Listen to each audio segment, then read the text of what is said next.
My sister texted me on a random Tuesday morning. I am quitting my job. You will take care of us while I sort things out. I stared at the screen, typed back, not my responsibility, and calmly signed a contract for a new position overseas, starting Monday. Just 15 minutes later, my mother sent a voice memo that would end our family relationship forever. My name is Vivian.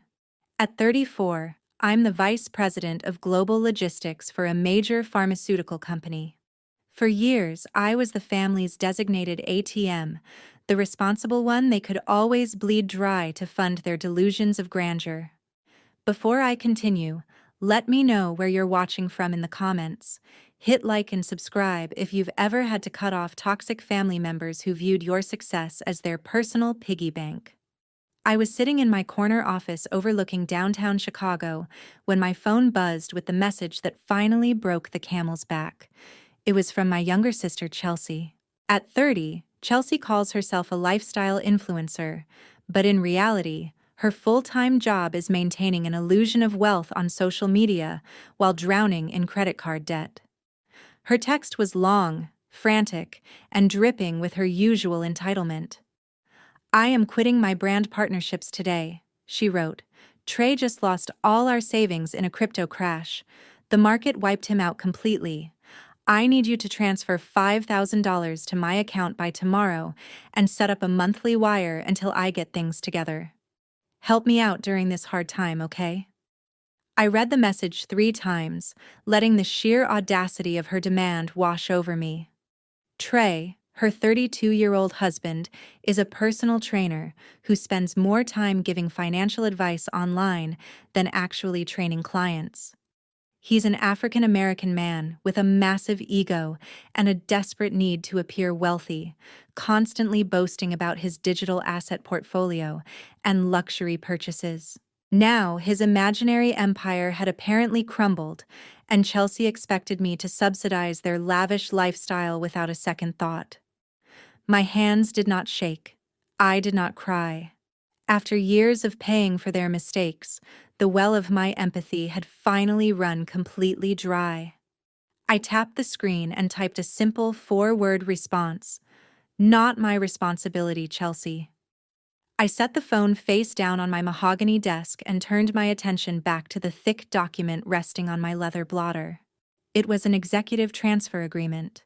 My company was opening a new global hub in Zurich, Switzerland, and they had offered me the lead position. The contract included a full relocation package, a massive signing bonus, and a salary exactly double what I was making now. For 3 weeks, I had hesitated, feeling guilty about moving an ocean away from my family. Chelsea's text was the exact push I needed. I picked up my favorite silver pen, signed my name on the dotted line, and slid the contract into the outbound folder. I was leaving the country on Monday. Exactly 15 minutes after replying to my sister, my phone lit up again. This time, it was a voice memo from my mother, Linda. She and my father, Richard, live in a sprawling house in an upscale Chicago suburb, absolutely obsessed with maintaining their status at the local country club, despite drowning in silent debt. I pressed play, keeping the volume low. My mother's voice, shrill and trembling with manufactured panic, filled the quiet of my office. "Vivian, how could you be so selfish and cold-blooded?" she shrieked through the speaker. "Your sister is having a mental breakdown. She is about to lose her home, and you are sitting in your fancy office hoarding your 6-figure salary. You are a terrible sister. We are having a family dinner tonight at 6 o'clock sharp. You will be here, and we will figure out how you are going to fix this. Do not even think about making excuses." I listened to the recording twice. Her words were designed to trigger the deep-seated guilt they had instilled in me since childhood. Growing up, whenever Chelsea failed a class, broke a rule, or wrecked a car, I was the one expected to clean up the mess. "You are the older sister, Vivian," my father would say, adjusting his expensive golf shirt. "You have to be the responsible one. Be the bigger person." Being the bigger person had cost me dearly. 3 years ago, when my parents were facing foreclosure because they chose to buy a luxury boat instead of paying their mortgage, I stepped in. I paid $60,000 to save their house. In exchange, they agreed to transfer the title of their smaller investment townhouse into my name. It was the only smart financial move I had made with them. But there was a catch. Chelsea and Trey had moved into that townhouse a year later, promising to pay rent. They never paid a single dime. I opened the banking application on my phone. The interface loaded, showing my primary checking account and the list of automated transfers I had set up. There it was. $2,500 scheduled to be withdrawn on the 1st of every month. I had been paying the mortgage, the property taxes, and the insurance on the townhouse where Chelsea and Trey lived, rent-free for the past 2 years. I was literally paying for the roof over the heads of the people who were currently calling me a selfish failure. I thought about Trey posting pictures of his expensive watches online while I paid his heating bill. I thought about Chelsea buying designer bags while I paid the property taxes on the house she occupied.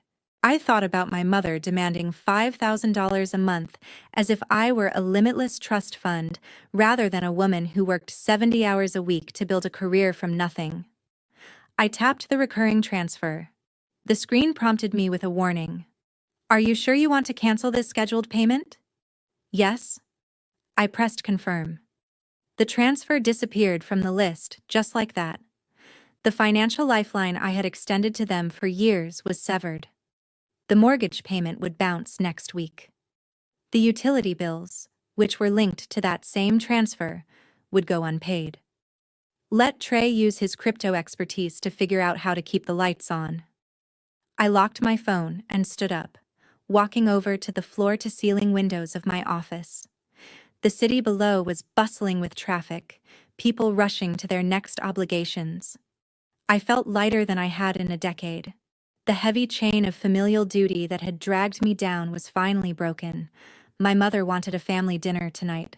She wanted to ambush me, surround me with their collective disappointment, and guilt-trip me into opening my wallet one last time. For a moment, I considered ignoring the demand and spending my evening packing for Switzerland. But that would be too easy. They needed to understand that the dynamic had changed permanently. They needed to see the woman I had become, not the compliant daughter they remembered. I typed a brief text to my mother. "I will be there at 6 o'clock. I gathered my things, placing the signed Zurich contract safely in my briefcase. The dinner tonight was not going to be the intervention they planned. It was going to be a reckoning. They wanted to discuss financial responsibilities, and I was finally ready to lay all the receipts on the table. I pulled my car into the winding driveway of my parents' suburban home precisely at 6 o'clock. The massive brick facade and perfectly manicured lawn screamed generational wealth, an illusion my parents fought tooth and nail to maintain. Walking up the front steps, I could already hear the muffled sounds of Chelsea sobbing through the heavy oak door. I took a deep breath, adjusted the strap of my bag holding the Zurich contract, and walked inside, without knocking. The dining room was staged like a corporate boardroom prepared for a hostile takeover. My mother, Linda, sat at the head of the table, her face pinched into a tight mask of disappointment. My father, Richard, stood by the bar cart, pouring himself a generous glass of scotch. Chelsea was slumped in a dining chair, her face buried in her hands, dramatically heaving with rehearsed sobs. Next to her sat Trey. For a man who had allegedly just lost his entire life savings, he was dressed remarkably well. He wore a designer tracksuit and a heavy gold watch that caught the light from the chandelier. The hypocrisy was so blatant it was almost comical. "Sit down, Vivian," my father ordered, pointing to the empty chair directly across from my weeping sister. "We have a serious family crisis to discuss." I took my seat, placing my bag carefully on the floor. "I am listening," I said, keeping my voice completely neutral. Chelsea lifted her head. Her makeup was perfectly intact despite the theatrics. The market crashed, Vivian. Trey invested our savings into a new crypto exchange and it vanished overnight. We have nothing left. The bank is going to come after the cars. We cannot even afford groceries.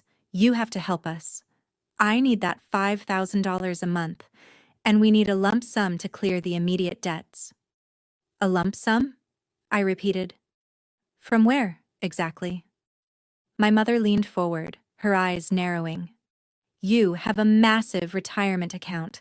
That 401k of yours has been sitting there accumulating wealth while your own flesh and blood is drowning. You can take out a hardship withdrawal. People do it all the time. It is just paper money anyway until you retire. I stared at my mother, genuinely marveling at her audacity. You want me to drain my retirement fund, take the early withdrawal penalty, and hand the cash over to cover bad crypto bets? It is not a bad bet, Trey suddenly snapped, his voice booming across the dining room. It was a calculated market strategy that got undercut by institutional whales. You corporate types would not understand the hustle of trying to build independent wealth. Trey leaned his elbows on the imported mahogany table, locking eyes with me. He shook his head, wearing an expression of profound injustice. You sit up there in your glass tower pulling in a massive salary, completely disconnected from the struggle. Do you know how hard it is for a black man to build a legacy in this country? The system is rigged against entrepreneurs like me. Every time I try to secure our future, the banks pull the rug out. You got lucky, Vivian. You played the corporate game, and they let you in. But you have a moral obligation to uplift your own. We are supposed to pull the rest up. You cannot just pull the ladder up behind you while your sister and I starve. He did not even refer to Chelsea by her name, just her relation to him. I looked at the gold chain resting against his collarbone. I looked at the pristine luxury sneakers on his feet.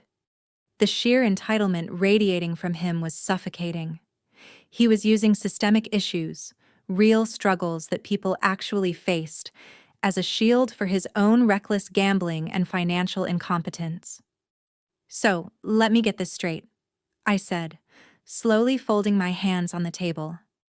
Because the system is rigged against you, I am obligated to liquidate my retirement savings. Because I worked 70 hours a week for 10 years to earn my position, you feel entitled to my paycheck to cover your failed investments. Do not call it a failure, my father shouted, slamming his scotch glass down. The liquid sloshed over the rim, staining the white tablecloth. Trey is trying to provide for your sister. They are taking risks to build a future. They are family. Family helps family. When you were growing up, we gave you everything. We paid for your braces. We put food on your table. Now it is your turn to give back. You are incredibly selfish. My mother hissed, pointing a manicured finger at me. Your sister is having a panic attack, and you are sitting there analyzing this like a spreadsheet. You lack basic human empathy. We are not asking you, Vivian. We are telling you. You will authorize the withdrawal tomorrow morning. You will set up the monthly transfer, or you are no longer a part of this family. Chelsea started crying louder, peeking through her fingers to see my reaction. Trey sat back in his chair, crossing his arms over his chest, looking incredibly satisfied. They truly believed they had cornered me. They thought bringing me into this house, surrounding me with their anger and their carefully constructed victimhood, would force me to surrender. My mother glared at me with absolute contempt, the same look she gave me whenever I brought home a grade she deemed unworthy. They thought the threat of being disowned, of losing my family, would break me into a million pieces. For 34 years, that threat had worked. It kept me docile. It kept me writing checks. It kept me playing the role of the silent, reliable bank account. They did not realize that the woman sitting across from them was no longer their obedient daughter. They did not realize I had already signed my exit strategy. I did not argue.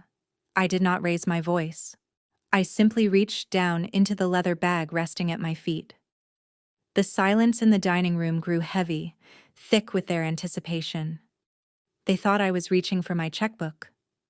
My mother actually adjusted her posture, a triumphant little smirk threatening to break through her mask of maternal concern. Chelsea stopped her theatrical sniffing, peeking through her fingers to watch my hands. Trey puffed out his chest, looking completely satisfied with his speech about systemic oppression and family duty. Instead of a checkbook, I pulled out a single, folded sheet of paper. It was crisp and white, holding the printed reality of their so-called financial ruin. I placed it flat on the mahogany table and slowly slid it across the polished surface. It stopped right in front of Trey. "What is this?" my father demanded. "That is a credit card statement," I replied, my voice steady and cold. Specifically, it is the statement for the secondary card I co-signed for Chelsea 3 years ago for absolute emergencies only. I kept it open because you, Mom, begged me to ensure your youngest daughter would never starve if her influencer career hit a slow month. Chelsea went entirely rigid. The fake tears dried up instantly. "Read the highlighted portion, Trey," I instructed, "or I can read it for you. $12,000. That is the exact amount charged to my name last month." I find it fascinating that the severe systemic hurdles preventing a Black entrepreneur from succeeding in America somehow required a luxury vacation in Cabo San Lucas. Trey stared at the paper, his jaw working, but no sound coming out. I leaned forward, locking eyes with my sister. 2 first-class tickets on Delta, 4 nights at an all-inclusive 5-star resort, 800 at the resort spa, 3,000 at designer boutiques in the hotel lobby. Was the hot stone massage necessary to combat the stress of the crypto market crashing, Chelsea? Or did the market crash conveniently happen right after you realized the credit card bill was due, and you had absolutely no way to pay me back? "It was a content creation trip," Chelsea suddenly shrieked, her face turning an ugly shade of red. "You do not understand my industry, Vivian. I had to shoot sponsored posts. You have to spend money to make money. It is an investment in my brand." "An investment using my credit score," I shot back. "You stole $12,000 from me to drink margaritas by an infinity pool, and now you have the absolute nerve to sit in this dining room and demand I empty my retirement account to cover the debts you accumulated, playing pretend." Trey slammed his hand on the table, trying to regain control of the narrative. "Do not talk to my wife like that. We had every intention of paying that balance once the digital assets matured. You are twisting a temporary cash flow problem into a character assassination." "There is no cash flow," I stated simply. "There is only my cash and your flow. And as of this morning, it is entirely cut off. I canceled the card. I also canceled the monthly automated transfer that pays the mortgage on the townhouse you are living in. You are both completely on your own." The room erupted. My mother gasped, clutching her chest as if she had been physically struck. Chelsea began a real, genuine wail of panic, but it was my father who reacted with terrifying, explosive anger. Richard stood up so fast his heavy wooden chair tipped backward and crashed onto the hardwood floor. His face turned a deep, dangerous crimson. The veins in his neck bulged against his stiff collar. He slammed both his fists down onto the dining table, making the fine china rattle. "You ungrateful, insolent brat!" he roared, the sound echoing off the high ceilings. "You think you can just walk in here, disrespect your family, and cut off your own flesh and blood? You think you hold all the power because you wear a suit and sit in a corporate office?" I did not flinch. "I am not cutting off family. I am cutting off parasites." "You will pay that credit card bill," my father shouted, spittle flying from his lips. "And you will continue to pay for that townhouse. You do not have a choice in the matter." I stood up, matching his height across the table. "I absolutely have a choice. It is my money and my property." A dark, malicious smile twisted my father's face. The anger in his eyes shifted into something much more calculated and ruthless. He laughed, a harsh, grating sound that made the hairs on my arms stand up. "Your property," he mocked. You really think you are so much smarter than everyone else in this room? You are not walking away from this, Vivian. You are going to pay for everything because your name is already on the hook for a hell of a lot more than $12,000. My mother looked away, suddenly finding the wallpaper fascinating. A cold dread began to pool in my stomach. "What did you do?" I asked. My father leaned across the table, his voice dropping to a deadly, triumphant whisper. "The townhouse you so graciously let your sister live in. I used it to secure a loan. $150,000 to be exact. A home equity line of credit." I stared at him, my mind racing to process the words. "That is impossible. I am the sole owner on the deed. The bank would never authorize a loan without my physical signature and direct consent." "They do when I have a power of attorney," he stated proudly. The air was sucked out of my lungs. 5 years ago, before a major surgery, I had signed a temporary medical and financial power of attorney over to my parents, just in case something went wrong on the operating table. I had explicitly told them to destroy the document after I recovered. "I kept the original copy," my father confessed, absolutely no shame in his voice. "I am your father. I built the foundation for your success. When my investments took a slight downturn last quarter, I needed liquidity to maintain our club memberships and keep up appearances. So, I took the equity out of your property. The funds are gone, Vivian. Spent. And the bank is expecting the first massive repayment next week." He pointed a finger directly at my face. "You are the primary borrower on paper. If that loan defaults, your immaculate credit score is destroyed. Your background checks for your precious corporate jobs will flag you as a massive financial risk. So, you see, you are going to empty your retirement account to pay Trey and Chelsea's debts. And you are going to pay my bank loan too. You are trapped. You belong to us." I stood perfectly still in the center of the dining room. They had not just manipulated me, they had crossed the line into severe federal financial crimes. They had committed identity theft and bank fraud. My father stood there grinning, entirely confident that family loyalty and the fear of social ruin would force me to swallow this massive theft. He fundamentally misunderstood the woman I had become. The shock vanished entirely, replaced by a freezing, absolute clarity. The gloves were officially off. I did not give them the satisfaction of a reaction. I did not scream. I did not cry. I picked up my leather bag from the floor and looked at the 4 people sitting around that mahogany table. They looked like a pack of wolves waiting for a wounded animal to bleed out. My father wore a smug, self-satisfied grin, convinced his masterstroke of financial abuse had secured his retirement and funded my sister's delusions. I stared at him with eyes as cold as a Chicago winter. "Enjoy the scotch, Dad," I said, turning on my heel. I walked out the heavy oak front door, the crisp night air hitting my face. My phone started ringing before I even started my car engine. It was my mother. I hit decline, put the vehicle in drive, and left my childhood home in the rearview mirror. I went back to my downtown apartment, poured a glass of wine, and slept for 8 solid hours. The panic they expected never came. Panic is for people without a plan. At 8 o'clock the next morning, I stood in the polished marble lobby of Chase Bank in downtown Chicago. Next to me was Miles, a ruthless real estate attorney I retained through my corporate network. Miles was the kind of lawyer who wore custom-tailored suits and viewed financial disputes as blood sports. I had forwarded him the details of my father's supposed maneuver at 2 o'clock in the morning. Miles had immediately secured an emergency meeting with the branch manager. We were ushered into a glass-walled office by a nervous-looking vice president of lending.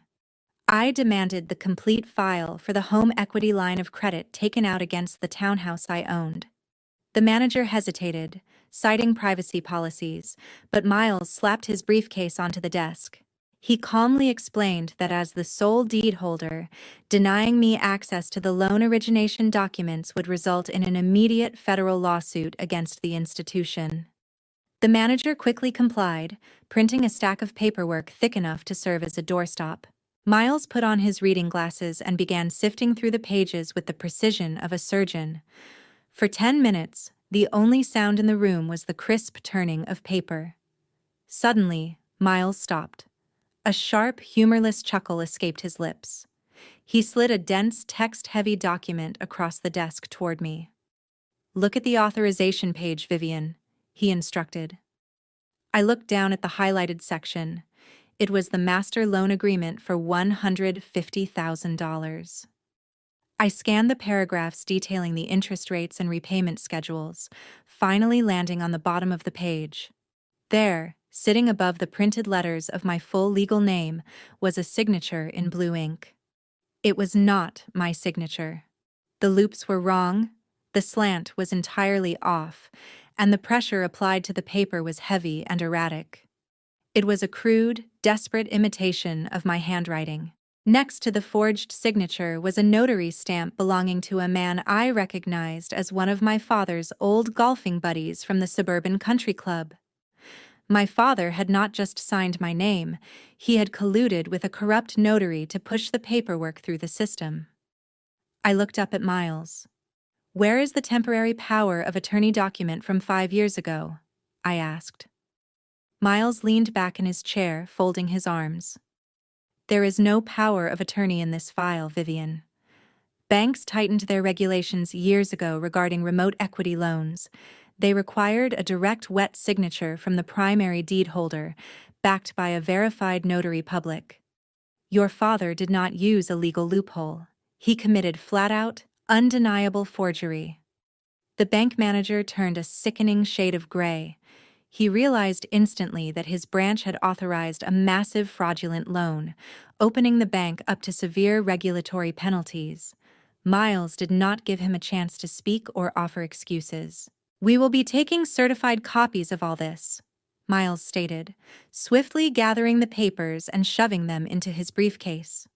We walked out of the bank and stepped into the bustling city street. The morning sun reflected brightly off the downtown skyscrapers. Miles pulled out his phone, his thumb hovering over the keypad.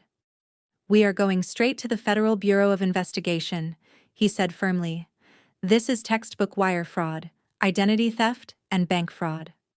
The loan amount bumps this up to a major federal offense. Your parents are looking at serious mandatory minimum sentencing in a federal penitentiary. We file the police report today, freeze the remaining asset funds, and let the federal prosecutors handle Richard and Linda. It is a slam-dunk case, Vivian." I reached out and pushed his hand down, lowering his phone away from his face. "No," I said softly. "We are not calling the FBI today." Miles looked at me, genuinely baffled by my response. "Vivian, they stole $150,000 in your name. If you do not report this immediately, the bank will try to hold you liable for the repayment. You have to strike now, before your father spends another dime on his country club dues or your sister's fake influencer lifestyle." I shook my head, a cold smile forming on my lips. "If we report it today, the bank freezes the account immediately. My parents panic, hire a defense attorney, and play the victim card to our entire extended family. They will claim it was a terrible misunderstanding, that I had given them verbal permission, that they were just trying to keep the family afloat. They will drag this out in civil court for years, draining my energy and my time. I want something much more definitive than a drawn-out legal battle." Miles raised an eyebrow, clearly intrigued by my shift in demeanor. "What exactly do you want?" he asked, slipping his phone back into his jacket pocket. "I want to build a noose," I explained, looking at the morning traffic roaring past us. My father was so incredibly proud of his little trap last night at dinner. He thought he had outsmarted me. He thought he possessed the ultimate leverage to force me into funding Trey and Chelsea's pathetic existence. But this forged signature changes the entire dynamic. This piece of paper is a loaded gun, and I am the only one with my finger on the trigger. If I pull it now, they get a lawyer and hide behind legal red tape. But if I let them hang themselves a little higher, if I let them believe they actually won, their arrogance will absolutely destroy them. I looked back at Miles, my plan fully forming in my mind. I want you to draft an eviction notice for my sister. A strict 3-day notice to quit the premises due to lease violations. They have been running a commercial photography business out of a residential zone for her social media posts. Then I want you to prepare the wire fraud documentation, but keep it locked in your desk vault. We hold the federal charges directly over their heads when the timing is perfect. I want to watch their precious country club reputation shatter into a million unfixable pieces. I want them to feel the exact moment they lose everything they hold dear. We do this on my terms, Miles. We do not just put them in jail. We strip them of every single illusion of power they have over me. Miles slowly nodded, a predatory grin matching my own spreading across his face. He adjusted his tie and gripped his briefcase tighter. "Understood," he said. "Let us prepare the noose." By noon the next day, the notifications on my phone began to chime with a rhythmic, predictable satisfaction. I was sitting at my desk reviewing the final transition protocols for my upcoming move to Zurich when the banking alerts started rolling across my screen. Transaction declined at an upscale boutique. Transaction declined at a luxury organic grocery store. Transaction declined at a high-end nail salon. Chelsea was apparently having a very busy afternoon attempting to swipe a piece of plastic that was now nothing more than a useless rectangle. I watched the alerts pop up one after another, imagining the rising panic on her perfectly contoured face as the cashiers handed the card back to her. She called me 5 times in the span of 10 minutes. I let every single call go to voicemail. 2 hours later, the nature of my notifications abruptly changed. It was no longer automated banking alerts. My social media applications started buzzing furiously. Friend requests from strangers, direct messages filled with vulgarities, and a sudden flood of comments on my professional networking profile. I opened my phone and tapped the Instagram application. The algorithm immediately served me exactly what I was looking for. Chelsea had gone live. I clicked on her broadcast, sitting back in my leather office chair to watch the performance. She was sitting in the living room of the townhouse, the very same townhouse I legally owned and paid the mortgage for. The framing of the video was expertly calculated. The lighting was soft, hitting her face at the perfect angle to highlight the glistening tears streaming down her cheeks. She was wearing a simple, oversized sweater, a stark contrast to her usual designer wardrobe, clearly chosen to make her look vulnerable and small. She stared directly into the camera, her voice trembling with the exact right amount of manufactured heartbreak. She thanked her followers for joining, telling them she needed a safe space to share a deeply personal trauma. Then she launched into the most spectacular fabricated narrative I had ever witnessed. "My sister has completely cut us off," Chelsea sobbed, wiping a tear away with the sleeve of her oversized sweater. "We are facing financial ruin, and instead of helping her own family, she froze our emergency funds and is trying to throw us out on the street. She is using her corporate wealth to crush us." I watched the viewer count climb. Hundreds of people were tuning in, dropping heart emojis and supportive comments, but Chelsea was not finished. She needed a villain, and simply calling me greedy was not going to generate the viral engagement she craved. She needed a social justice angle. She looked down, took a deep, shaky breath, and played her ultimate card. "I never wanted to say this publicly," Chelsea whispered, her voice cracking perfectly. "But my sister has never supported my marriage. She has always looked down on Trey. She hates that I married a black man who is trying to build his own independent business. She sits in her white corporate tower and judges him. She told us last night that his struggles do not matter to her. She is intentionally bankrupting an aspiring Black entrepreneur because she cannot stand to see us succeed. She is a racist, and she is destroying our lives out of pure hateful prejudice. Trey walked into the frame, right on cue. He stood behind her, placing a heavy, supportive hand on her shoulder. He looked down at the camera with a solemn, stoic expression, playing the role of the dignified, oppressed husband flawlessly. He did not say a word, allowing his silent presence to validate every vicious lie pouring out of his wife's mouth. The comment section exploded. It was a digital feeding frenzy. People I had never met were calling for my head. They demanded to know where I worked. They tagged corporate accountability accounts. They called me a monster, a bigot, a symbol of everything wrong with corporate America. They sent me death threats and told Chelsea she was incredibly brave for speaking her truth. Chelsea continued to weep, thanking her community for their support. She posted a link to a digital funding campaign, begging her followers to donate so they would not become homeless. She asserted they had no place to live, no funds for sustenance, and that they had been targeted by a wealthy, prejudiced relative. For 30 excruciating minutes, she amplified this narrative before concluding the broadcast with a tearful, forced smile. My phone was nearly overwhelmed by hate mail. My inbox overflowed with vitriol. A less prepared woman might have panicked. Anyone concerned with public opinion would have immediately issued a public apology, pleading for forgiveness to placate the digital onslaught, perhaps even unlocking credit cards just to end the ordeal. I, however, simply took a sip of my coffee. I turned on my desktop computer and meticulously downloaded the entire broadcast. I captured high-resolution screenshots of her funding campaign, which was quickly accumulating donations from her incensed supporters. I recorded the comments, the direct accusations, and noted the silent, complicit participation.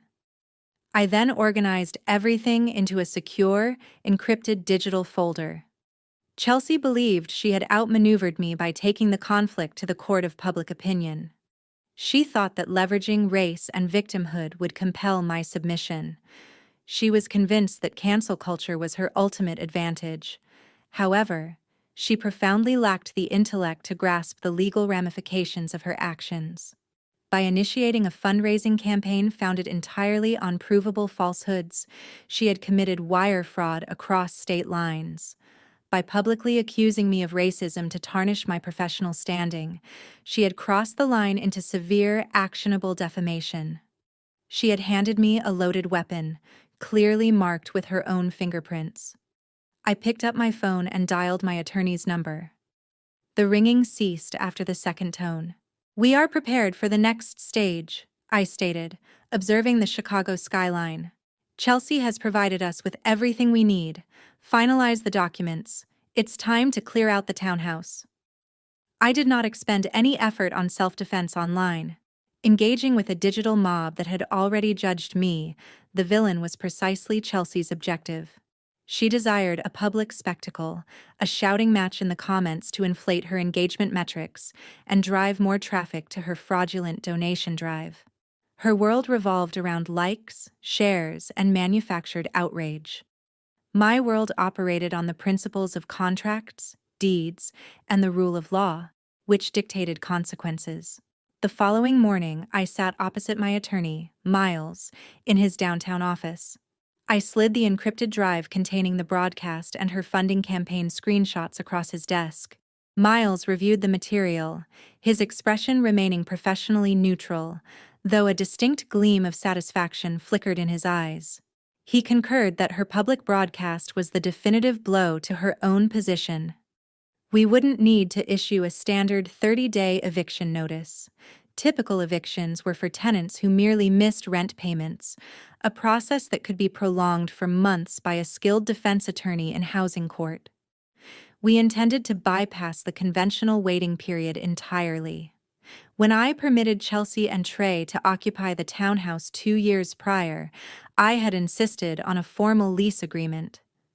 My father had deemed me paranoid at the time, arguing that family matters didn't require documentation, but I compelled them to sign it regardless. Embedded within the standard clauses of that lease was a very specific, non-negotiable stipulation. The property was to be used exclusively for residential purposes. Chelsea had just broadcasted herself conducting commercial business from my living room. She had prominently displayed her professional lighting equipment, her staging areas, and the substantial inventory of gifted products she promoted for income. Trey frequently filmed his online fitness coaching and cryptocurrency trading seminars from the second bedroom, which he had transformed into a full broadcast studio. They were operating unlicensed commercial ventures from a property strictly zoned for residential use within a highly regulated homeowners association community. Miles drafted the paperwork with meticulous precision. It was a 3-day notice to quit. There was no provision for back rent. There was no option to rectify the violation. By conducting unauthorized commercial operations and soliciting fraudulent donations from the premises, they had fundamentally breached the lease agreement and violated municipal zoning codes. They had exactly 72 hours to pack their belongings and vacate my property, or the county sheriff would physically remove them. I did not dispatch the documents via standard mail services. I paid a premium for a private process server, a formidable retired police officer who specialized in high-stakes corporate deliveries. I wanted Chelsea to experience the sheer terror of the real world intruding upon her digital fantasy. Precisely at 2 p.m., a notification pinged on my phone. The process server had successfully delivered the legal documents directly to Chelsea at her doorstep. I envisioned the exact moment her smug satisfaction dissolved, replaced by the chilling reality of a court-ordered mandate. Less than 10 minutes later, my phone began to ring. It wasn't Chelsea. It was my mother. I was in my kitchen, preparing a fresh espresso. I tapped the screen to answer and placed the phone on the marble counter, activating the speakerphone. "You are a monster!" my mother screamed, her voice distorted through the small speaker. "You are an absolute devil. How could you do this to your own sister? A 3-day eviction notice? You're throwing her and her husband out onto the street like stray dogs. You have no soul, Vivian. You're sick in the head." I calmly frothed the milk for my coffee, allowing her to vent until she paused for breath. "Are you finished?" I asked, my voice entirely steady. "You listen to me, you ungrateful wretch," my father suddenly bellowed, having clearly been listening on an extension. "You think a piece of paper scares us? You think you can just bully your family with expensive lawyers? We will fight this. I will hire the best defense attorney in Chicago. We will drag this out in housing court for a year, and you will bleed legal fees until you beg us to stop." "Housing court is for tenants who miss a payment, Dad," I replied, pouring the espresso into my cup. "Chelsea and Trey are operating an unlicensed commercial enterprise out of my residentially zoned property. They have broadcast this illegal activity to thousands of people online, inadvertently providing my attorney with time-stamped, high-resolution evidence of their lease violation. The city imposes a daily fine for zoning violations, and my lease explicitly forbids commercial use. There is no judge in the state who will grant them a stay of execution. The 3-day notice is absolute." My father fell silent. The blustering confidence vanished, replaced by the suffocating realization that I had cornered them within a situation of their own making. "She has nowhere to go, Vivian." My mother sobbed, attempting to shift from anger to emotional manipulation. "Trey can't afford a new place right now. They'll be homeless. You're ruining a young marriage out of jealousy and bitterness. If you go through with this, you're dead to me. You're no longer my daughter." I took a slow sip of my coffee. The threat of losing her affection held no meaning for me anymore. "You and Dad have a large 5-bedroom house in the suburbs," I pointed out. "Since you're so concerned about their welfare, you can designate one of your guest rooms for them. They can set up their ring lights and filming equipment in your living room. Let's see how long you tolerate Trey pacing around your house, complaining about systemic oppression while refusing to get a real job." "You're a vicious, hateful creature," my mother hissed. "I curse the day I gave birth to you." "The clock is ticking," I said, ignoring her theatrics. "They have 72 hours to vacate the premises and hand over the keys. If they damage a single fixture, punch a hole in a wall, or attempt to steal the appliances on their way out, I will file additional charges for destruction of property. When the deadline passes, the sheriff will arrive to escort them off the property. Tell Chelsea she should probably start packing her designer sweaters instead of crying on the internet." I ended the call and blocked both of their numbers. They wanted to portray me as the villain in their fabricated tragedy. They sought to exploit my resources while actively plotting my downfall. I was simply giving them exactly what they requested. They desired to be independent entrepreneurs. Now, they had the perfect opportunity to prove it on the streets, without my bank account shielding them from reality. The countdown had officially commenced. The silence in my apartment was profound and absolute. For the first time in years, the incessant digital tether to my family's manufactured crises had been severed. My phone rested silently on the marble kitchen island, purged of my parents' hysterical demands and my sister's weaponized tears. I poured myself a second cup of espresso and opened my laptop, ready to finalize the logistics for my relocation to Zurich. Before I could access the corporate portal, an encrypted email arrived from Miles. The subject line simply read, "Asset Trace and Forensic Report." When we discovered the forged home equity line of credit, Miles had immediately engaged a forensic accounting firm to track where my father had hidden the stolen funds. However, Miles was thorough. He never approached a conflict without fully understanding the landscape. While the accountants were investigating my parents' offshore accounts and country club ledgers, Miles had instructed them to conduct a comprehensive asset trace on Chelsea and Trey. If we were to evict them and potentially face a media frenzy, Miles wanted to ascertain the exact nature of the financial ruin we were confronting. I opened the attachment, scrolling past the preliminary summaries until I reached the section detailing Trey's supposedly depleted cryptocurrency portfolio. I had endured Trey's hours-long pontifications at family dinners about blockchain technology, decentralized finance, and how he was outmaneuvering the traditional banking system.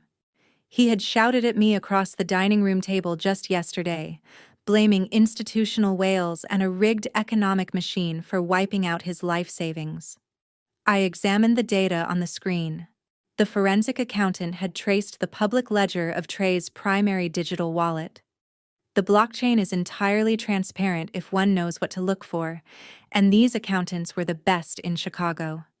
Trey had not lost his money in a market crash. He had not been targeted by a sudden liquidity pool hack. The market had experienced a minor correction, yes, but his specific altcoins had remained relatively stable. His money had not vanished. It had been systematically stolen. I leaned closer to the screen, following the chronological timeline of the digital transfers. Exactly 4 days before Chelsea sent me that frantic text demanding $5,000 a month, a significant transaction had occurred. The entirety of Trey's digital assets had been transferred from his secure cold wallet to a mainstream commercial exchange platform. From there, the coins were immediately liquidated into fiat currency, specifically United States dollars. The IP address that authorized the transfer did not match Trey's personal devices. The digital signature and location data corresponded to the primary IP address of a brand new laptop. It was the exact same laptop Chelsea had proudly unboxed on her Instagram stories 2 weeks prior, a business expense she claimed was essential for her video editing. The liquidated funds, totaling just over $48,000, did not remain in the exchange account. They were instantly wired out. I followed the financial breadcrumbs laid out by the forensic team. The money was routed directly into a secondary checking account registered solely under Chelsea's maiden name, an account she had clearly kept hidden from her husband. The sheer audacity of her betrayal was staggering. She had completely drained her husband's life savings while he was likely at the gym training a client. But the investigation didn't stop there. It meticulously tracked how she spent the stolen funds over a 48-hour period. $15,000 was wired to a high-end luxury second-hand clothing broker in New York City. The invoice attached to the wire transfer listed a specific item: an immaculate, lightly used Hermes Birkin bag in an exclusive blue shade. 3 days earlier, Chelsea had posted a photo of herself with this same bag, claiming it was a gift from a well-known partner brand.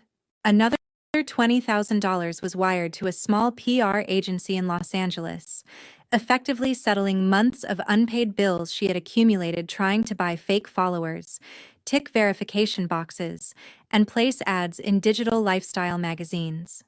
The remaining $13,000 was quickly spread among 5 different credit card companies, panicking to pay off the minimum balances on accounts that were on the verge of default and could ruin her carefully built credit history.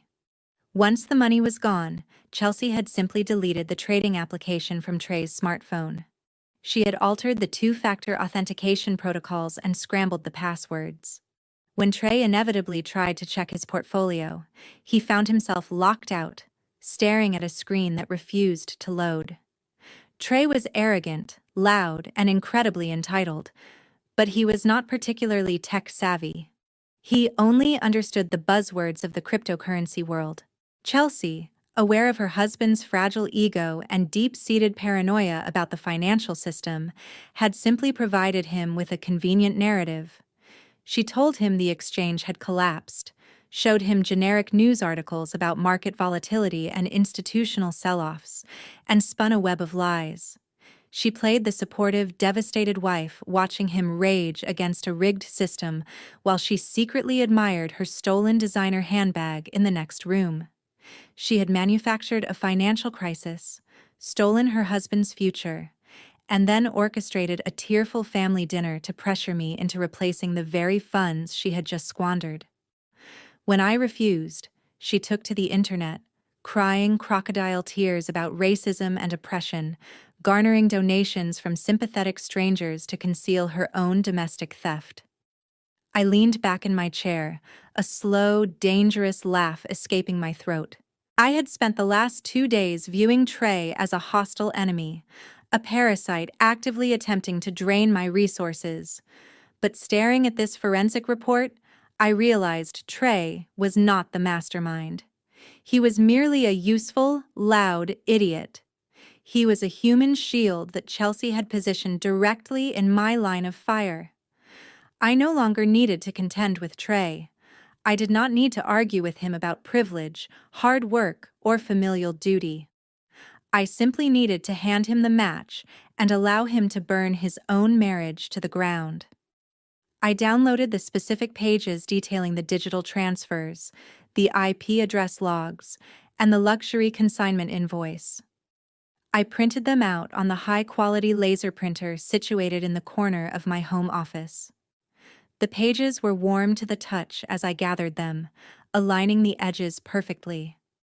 I slipped the documents into a sleek, unmarked black folder. Chelsea wanted a public spectacle.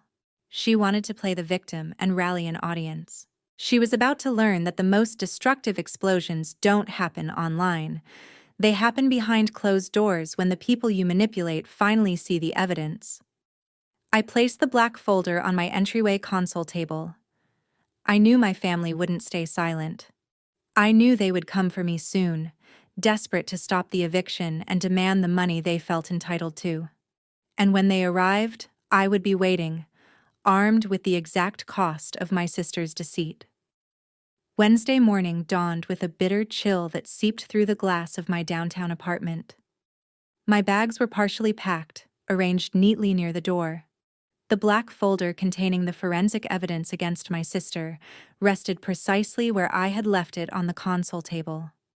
I was operating with absolute efficiency, clearing out the remnants of my life in Chicago to make way for the pristine future awaiting me in Switzerland. I poured my coffee, opened my laptop, and logged into my secure corporate network to check my itinerary. A high-priority notification flashed across my screen. It wasn't a routine logistical update or a meeting reminder.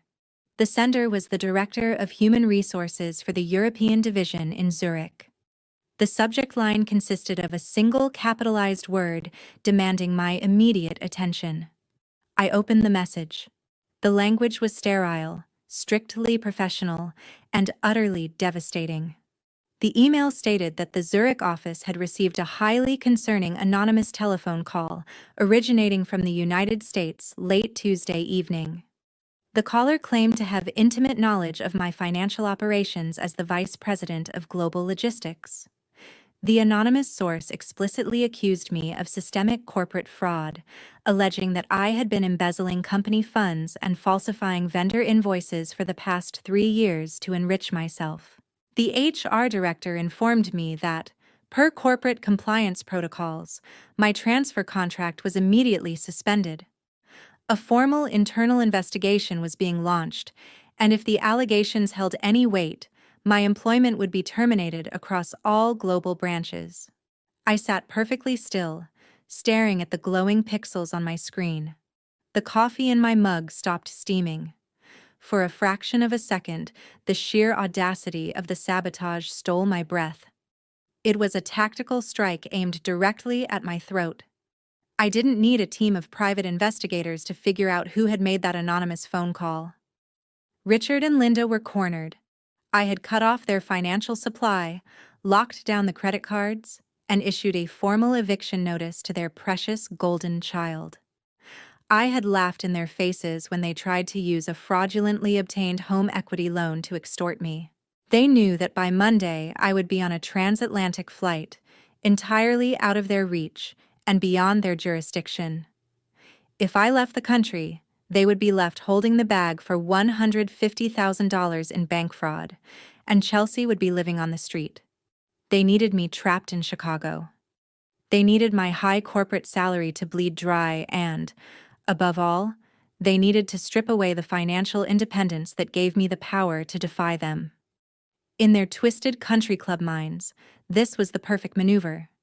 If I lost my job, the Zurich transfer would be canceled. If I was investigated for embezzlement, I would be drowning in legal fees and unemployable in the corporate sector. I would be humiliated, destitute, and forced to crawl back to them for shelter. They actually believed that by burning my career to the ground, they could domesticate me. They wanted to break my legs so I would have no choice but to lean on them. My father had always been a ruthless man when his status was threatened. He operated on the assumption that whoever struck the hardest, dirtiest blow would win the negotiation. He thought he was dealing with a frightened daughter who would panic at the sight of an internal investigation. He forgot that he was dealing with a woman who managed billion-dollar supply chains across 4 continents. I navigated global trade embargoes, hostile vendor takeovers, and international shipping crises before I even ate lunch. A petty anonymous phone call from a desperate boomer in the suburbs was not a crisis. It was merely a logistical error that required swift and absolute correction. They wanted to play a corporate game of chess. They had no idea I already owned the board. I did not reply to the Zurich email with a frantic defense or a tearful plea of innocence. Defensive behavior implies guilt.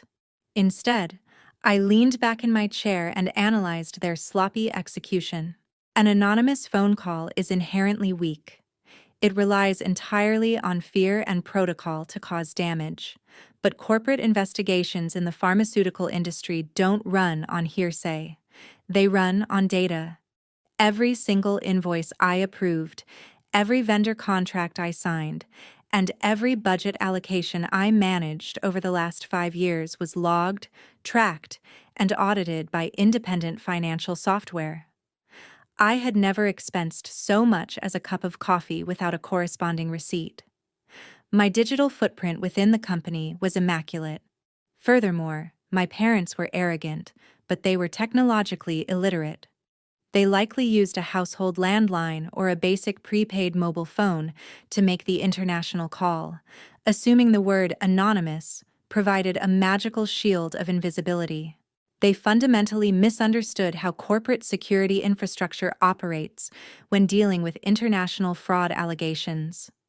I reached for my phone, entirely bypassing the Human Resources Department. When you are dealing with a threat to your livelihood, you don't talk to the administrators, you talk to the architects. I dialed the direct extension for the Chief Information Security Officer of my current branch in Chicago. He was a former cybersecurity analyst for the government, a man who viewed digital anomalies as personal insults. My parents thought they had effectively cut off my escape route. They thought they had chained me to a sinking ship so they could climb on my shoulders to stay afloat. But by dragging my employer into their domestic extortion scheme, they had elevated this from a family dispute to a matter of corporate sabotage. I looked at the black folder sitting on my entryway table. The ammunition against Trey and Chelsea was already loaded.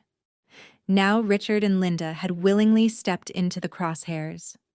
I took a sip of my cold coffee, my mind calculating the exact trajectory of the retaliation. I was going to secure my flight to Zurich, and I was going to leave nothing but scorched earth behind me.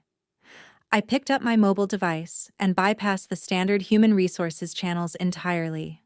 When an external threat targets a senior executive, you don't talk to the administrators. You talk to the architects of the security system. I dialed the direct secure line for our Chief Information Security Officer. He was a former military intelligence analyst who viewed any breach of corporate protocol as a personal insult. I kept my voice devoid of any panic. "We have a situation," I stated the moment he answered the line. "Human Resources in Zurich just received an anonymous email attempting to trigger an embezzlement investigation against my credentials.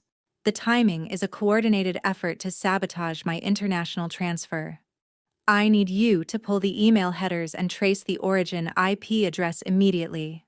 This is not a whistleblower. This is a targeted extortion attempt." He did not ask for a lengthy explanation. He asked for the raw data file of the email. Within 20 minutes, my secure inbox received a highly detailed encrypted geolocation report. The anonymous informant who had tried to burn my entire career to the ground had made a fatal amateur mistake. They had not used a virtual private network. They had not routed their connection through a secure proxy server to mask their digital footprint. They had simply created a burner email account and hit send while connected to their own residential wireless network. I opened the PDF report and stared at the geographic coordinates and the registered internet service provider details. The IP address matched the exact suburban living room of Richard and Linda. My parents were incredibly arrogant, but their technological incompetence was truly staggering. They actually believed that typing an email without signing their names provided an impenetrable shield of invisibility. Now I had the digital murder weapon firmly in my possession, but I needed to construct an ironclad corporate defense. I logged into the company's financial archives and downloaded my comprehensive audit history for the entirety of my tenure. For 5 consecutive years, every single budget I managed had been subjected to rigorous, microscopic internal and external audits. Every vendor contract across the global supply chain, every resource allocation, and every expense report was flawless. I had managed portfolios worth tens of millions of dollars with a variance rate of absolute zero. I compiled these certified audit results into a single, undeniable document. However, a corporate defense wasn't enough to bury this issue permanently. I needed to establish the exact criminal motive for the sabotage. I locked my computer, grabbed my coat, and drove directly to the downtown police precinct. I walked into the station, bypassed the waiting area, and requested to file a formal report for criminal extortion and identity theft. I sat across from a desk detective and laid out the physical evidence of my family's betrayal. I provided the forged home equity line of credit documents containing my father's fabricated signature. I provided the threatening voicemail transcripts from my mother demanding financial compliance. And finally, I handed over the IP geolocation trace, linking their residential address directly to the corporate sabotage attempt. I ensured the word extortion was printed clearly and repeatedly on the official police record. I waited patiently while the detective stamped and verified the documentation. I took my authorized copy of the police report, walked back to my car, and drove back to my apartment with surgical focus. Returning to my desk, I drafted my official response to the Zurich Human Resources Director. I did not write a defensive, emotional plea begging them to believe my innocence. I wrote a tactical, aggressive incident report. Please find attached my complete 5-year audit history demonstrating zero financial discrepancies across all managed portfolios, I typed. Furthermore, please find the enclosed cybersecurity geolocation report tracing your anonymous tip directly to my estranged parents' residential address. Finally, please review the attached official police report filed with the Chicago authorities this morning. My family recently committed severe bank fraud using my identity to secure a massive loan. When I discovered the crime and severed their financial access, they retaliated by attempting to extort me through corporate sabotage. I am actively pressing federal charges against them for these offenses. I hit send and leaned back in my chair. I knew exactly how Swiss corporate culture operated. They absolutely despised personal drama, but worshipped ruthless efficiency, complete transparency, and absolute compliance. 3 hours later, my phone rang. It was not the Human Resources Director calling to question me. It was the Global Vice President of Operations calling directly from the Zurich headquarters. He did not sound concerned or hesitant. He sounded deeply impressed by the sheer brutality of my response. "Vivian," he said, his voice crisp and commanding through the receiver. "We have reviewed your documentation in its entirety. The internal investigation is officially closed as of this minute. Your audit records are immaculate, and your handling of this external threat is exactly the kind of ruthless risk management we require for the European supply chain." He paused, and when he spoke again, the weight of a multinational corporation was behind his words. "Your transfer contract remains entirely intact. Furthermore, we are assigning our retained corporate legal counsel in Chicago to assist you with the police investigation. Our corporate lawyers will ensure this extortion attempt is prosecuted to the fullest extent of the law. We protect our assets, Vivian, and you are a highly valued asset." The call ended, and an icy, absolute relief washed over me. My parents had tried to use my employer as a weapon to destroy my livelihood. Instead, they had just weaponized a multi-billion-dollar pharmaceutical corporation against themselves. I now had the full weight of a global legal team standing behind me, armed with verified police reports and undeniable digital forensics. Richard and Linda thought they were playing a petty game of family manipulation to keep me under their control. They had just initiated a catastrophic corporate war they could not possibly survive. Friday morning arrived with the crisp efficiency I had come to expect from my new life. I sat at my kitchen island with a fresh espresso, my laptop open to a series of distinct browser tabs. The corporate firestorm orchestrated by my parents had been entirely neutralized, replaced by the backing of a multinational legal team. Now it was time to address the domestic parasites who still believed they could occupy my property while actively plotting my ruin. Chelsea and Trey had 72 hours to vacate the townhouse. That clock was rapidly ticking down to zero. However, my lease agreement did not stipulate that I was obligated to provide a comfortable packing environment.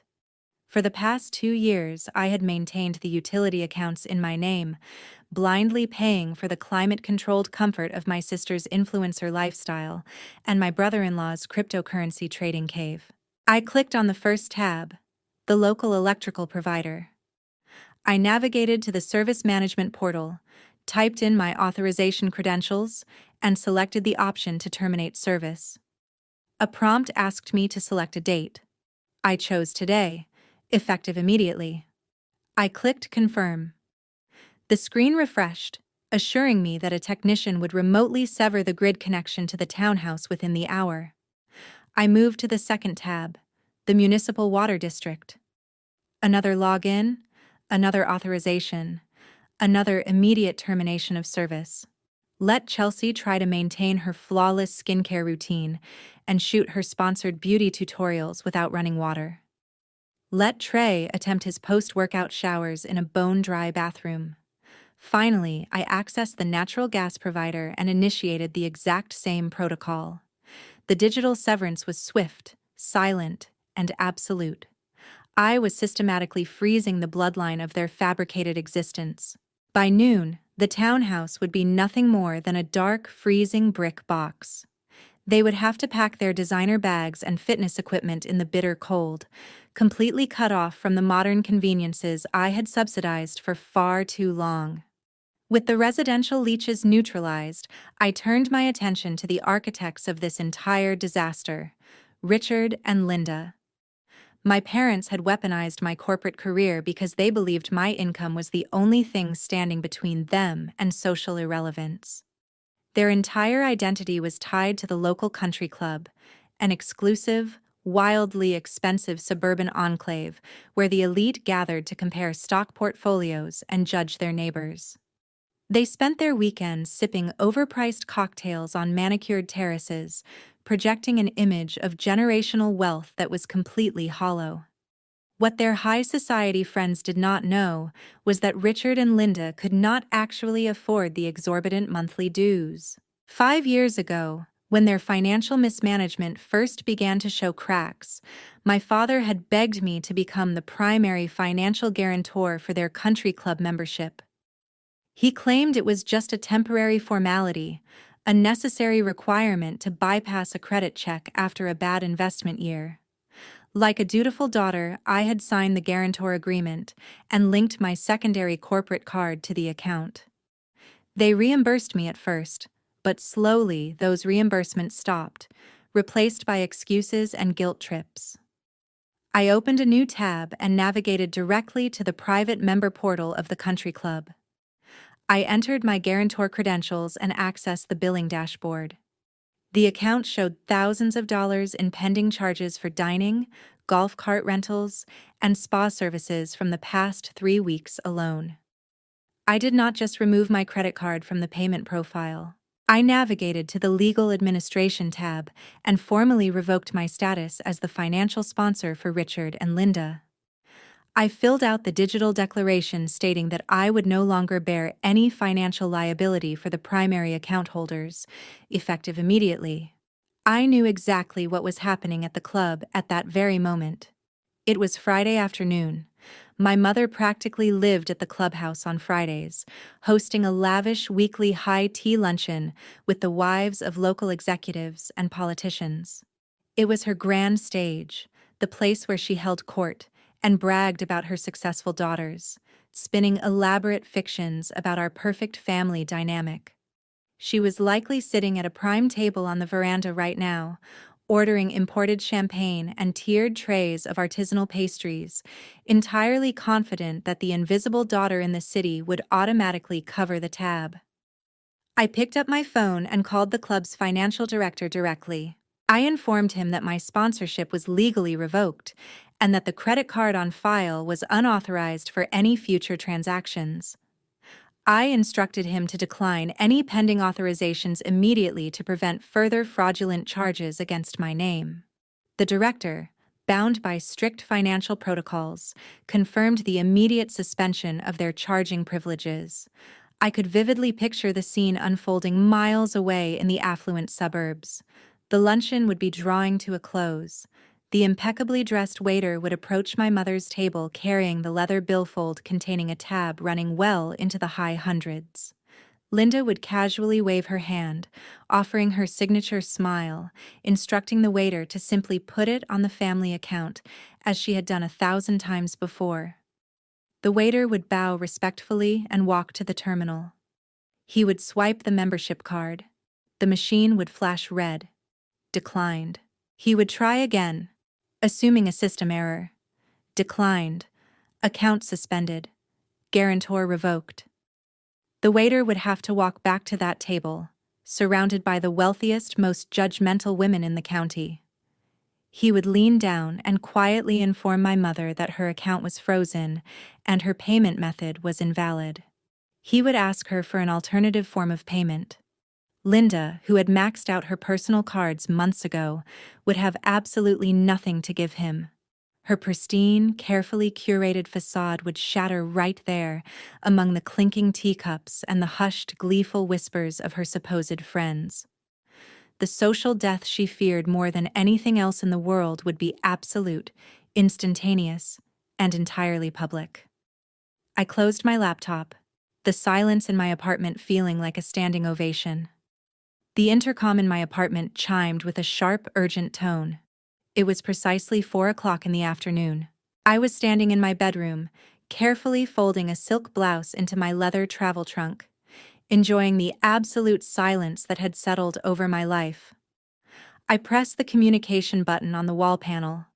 The voice of David, the head concierge of my luxury high-rise building, filled the quiet room. He sounded deeply uncomfortable, his usual polished professionalism cracking under severe stress. He informed me that my family had bypassed the exterior security gate by tailgating another resident, and were currently staging a massive disruption in the main lobby. They were shouting, making demands, and refusing to leave until I came down to face them. David apologized profusely, stating that he had 2 security guards actively blocking them from accessing the private resident elevators, but he needed my authorization to call the city police to have them forcibly removed for trespassing. I did not authorize the police. Calling the authorities would end the confrontation too quickly. It would allow them to retreat back into their manufactured victimhood without facing the actual consequences of their actions. I told David to hold his position and keep the security doors locked. I was coming down. I walked over to the entryway console table and picked up the sleek black folder. It felt surprisingly light in my hands, considering it contained the absolute destruction of my sister's marriage and the final nail in my family's financial coffin. I walked out of my apartment, stepped into the private elevator, and pressed the button for the ground floor. The descent was smooth and silent, a stark contrast to the absolute chaos waiting for me at the bottom. As the stainless steel doors slid open, the sound hit me like a physical wave. The lobby of my building was a masterpiece of modern architecture, featuring imported Italian marble floors, cascading water installations, and floor-to-ceiling glass walls. It was designed to exude wealth, tranquility, and exclusivity. My family was currently treating it like a discount retail parking lot. I stepped out of the elevator but remained safely behind the thick, bulletproof glass security partition that separated the resident wing from the public reception area. 2 burly security guards stood firmly in front of the glass doors, their hands resting cautiously near their utility belts. On the other side of the glass, the scene was entirely pathetic. My mother was hyperventilating, her designer clothes looking rumpled and frantic. She had clearly come straight from her catastrophic humiliation at the country club. Her mascara was smeared, and she was gripping her expensive handbag like a life preserver. My father was red in the face, jabbing his finger at the concierge desk, threatening to sue the building management and demanding they grant him access to his daughter. Chelsea was standing slightly behind them, attempting to look frail and traumatized, holding her smartphone up to record the entire interaction for her imaginary audience of internet sympathizers. But it was Trey who was causing the most significant disturbance. The moment he saw me standing calmly behind the security glass, he lost whatever shred of composure he had left. He pushed past my father and marched directly up to the partition. His chest puffed out in a display of pure, aggressive intimidation. He slammed his open palm against the thick glass, the sharp smack echoing loudly across the marble lobby. Several affluent residents who were waiting for their vehicles outside turned their heads in absolute shock. "You think you can hide behind these rent-a-cops?" Trey shouted, his voice booming through the lobby with unhinged fury. "You think living in this ivory tower makes you untouchable? You shut off our power. You shut off our water. You sent a man to our door to throw us out on the street. You are a disgusting, heartless corporate machine. I stood perfectly still, my expression entirely unreadable. I held the black folder loosely at my side, watching him perform. He was thriving on the attention, feeding off the stares of the wealthy bystanders in the lobby. He desperately needed to be the hero of his own fabricated narrative. Trey pointed a thick, accusatory finger directly at my face, his voice rising to a theatrical pitch. "You love doing this, do you not?" he roared, making sure every single person in the vicinity could hear him. "You love looking down on a black man who is trying to build something real. You sit up there in your luxury apartment with your corporate privilege, and you actively use your money to crush an aspiring minority entrepreneur. You could not stand seeing me hustle. You could not stand seeing me trade digital assets and build independent wealth outside of your rigged corporate system. So, you try to make us homeless. You are exactly what is wrong with this country. You are a racist, privileged oppressor, hoarding your money while your own family freezes in the dark." My mother shrieked in agreement from the background, demanding that I unlock the doors and face them like a real woman. My father was shouting about respect and elder abuse. Chelsea kept her phone pointed at me, ready to capture my reaction and broadcast it to her followers as proof of my supposed cruelty. They expected me to engage. They expected me to defend myself against the allegations of racism and corporate greed. They wanted a screaming match. They wanted me to lose my temper to validate their anger, to give them the emotional reaction they so desperately craved. I did not give them a single word of defense. I did not care about the opinions of the horrified residents watching the spectacle. I simply looked at Trey. I looked at the heavy gold chain around his neck, the pristine designer tracksuit he was wearing, and the absolute conviction in his eyes. He genuinely believed his own lies. He genuinely believed that the market had stolen his money and that I was the villain kicking him while he was down. He was completely, entirely clueless about the Viper standing directly behind him, holding a smartphone. I turned my head slightly and made eye contact with David, the head of security. I gave him a single, subtle nod. David keyed his security badge into the wall panel. The heavy magnetic locks on the glass partition disengaged with a solid metallic click. David pushed one of the heavy glass doors open, creating a gap just wide enough for me to pass through. I did not step out into the public lobby. I remained on my side of the threshold, maintaining my absolute physical and psychological dominance over the situation. The shouting abruptly stopped. The sudden, eerie silence in the lobby was deafening. My father lowered his hand. My mother stopped hyperventilating.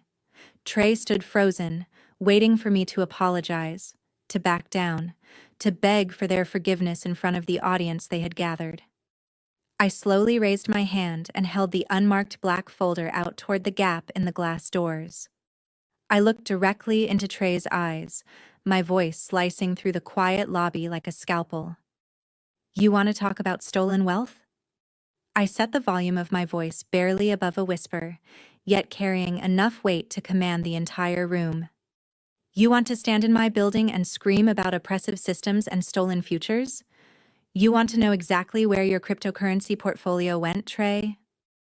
I did not wait for his answer. I casually tossed the black folder through the narrow opening in the glass. It hit the polished marble floor with a heavy, satisfying slap, sliding exactly to the tips of Trey's expensive sneakers. I looked past him, locking eyes with Chelsea. Her face had instantly drained of all color. The smartphone in her hand trembled visibly. The fake tears were gone, replaced by stark, genuine terror. She knew exactly what was inside that folder. I shifted my gaze back to Trey, who was staring down at the black folder resting at his feet. "The system did not rob you, Trey," I stated with freezing, absolute certainty. "The call came from inside your own house. Pick it up. Read page 3. I stepped backward, signaling to David. The security guard pulled the heavy glass door shut, the magnetic locks engaging instantly with a loud, final thud. I turned my back on my family, holding my head high, and walked away without waiting to watch him open it. I did not immediately enter the elevator. I stood in the shadowed alcove of the resident corridor, perfectly positioned to watch the lobby through the reinforced glass panels. I wanted to witness the exact second the illusion broke. The heavy magnetic locks had sealed me safely away, leaving my family stranded in the public reception area with the explosive device I had just handed them. Trey stared at the black folder resting on the pristine marble floor. For a long moment, nobody moved. My mother was still clutching her designer handbag, her chest heaving with manufactured outrage, waiting for Trey to resume his loud, aggressive performance. My father stood with his arms crossed, an impatient scowl on his face, expecting Trey to kick the folder away or tear it up in a show of masculine defiance. But Trey did not kick it. The absolute certainty in my voice had pierced through his inflated ego. He slowly bent down, his heavy gold chain dangling forward, and picked up the smooth black cardstock. "Do not read whatever garbage she printed out," my father barked, his voice muffled but audible through the thick glass partition. "She is just trying to manipulate you with corporate lies. She wants to distract us from the eviction." Trey ignored him. He flipped the cover open. I watched his eyes scan the first page. It was the executive summary from the forensic accounting firm outlining the scope of the digital asset trace. His brow furrowed in confusion. This was not a legal threat or a corporate cease and desist. It was financial data. He flipped to the second page, tracing his finger down the printed columns. I knew exactly what he was looking at. It was the complete, unredacted ledger of his cryptocurrency wallet. He saw the exact timestamp when his entire portfolio, every single digital coin he had painstakingly traded and bragged about, was moved off the secure cold storage drive and dumped onto a commercial exchange. His aggressive posture began to dissolve. His shoulders slumped slightly. He turned to page 3. I had highlighted the most crucial data points in bright yellow ink to ensure he did not miss them. Trey stared at the IP address log. He might not have been a cybersecurity expert, but he knew how to read a basic location ping. The report clearly stated that the transfer was initiated from a brand new laptop connected to the wireless network inside the townhouse. He knew I had not been in that townhouse for 2 years. He knew he had been at the gym training a client during that exact hour. There was only one other person who had access to that network and a brand new laptop. Trey flipped to the next page, his breathing growing shallow and rapid. He was looking at the fiat currency wire transfer. He saw the sum of $48,000, his entire life savings converted into cash, and routed instantly to a secondary checking account. I watched his eyes track across the paper to the name registered on that destination account. It was not a hacker. It was not an institutional whale manipulating the market. The account was registered under a maiden name he knew intimately. My mother stepped closer to him, her patience wearing thin. "Trey, put that away and demand she come back out here," my mother urged, her voice laced with impatience.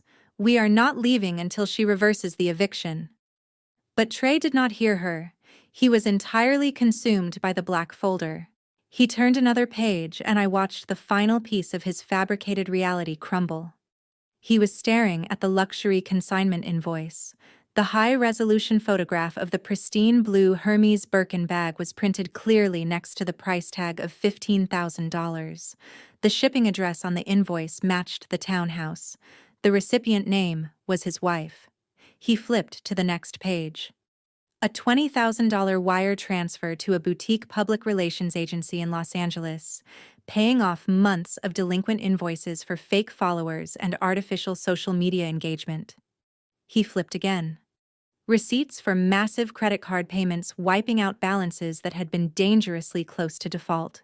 The man who had just spent 20 minutes screaming at me about systemic oppression, corporate greed, and stolen futures was now holding the undeniable proof that he had been robbed by his own spouse.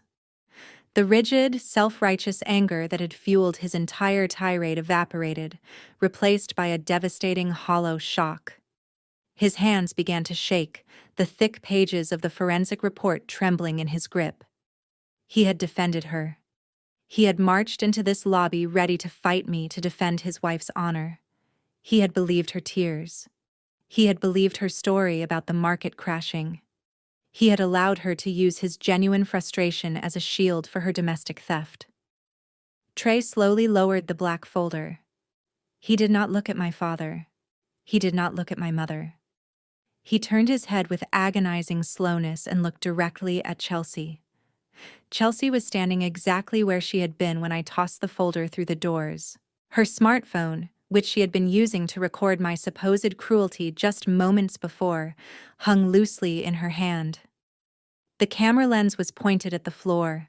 The fake, performative tears she had utilized to rally her online audience were completely gone. Her face was a mask of absolute naked terror. She knew what was in those pages. She had recognized the logo of the forensic accounting firm printed on the cover. She saw the realization washing over her husband's face, and she knew instantly that there was no narrative she could spin to escape the data. The blockchain does not lie. Bank transfers do not lie. Luxury consignment invoices do not lie. Trey stared at her. The silence between them was explosive.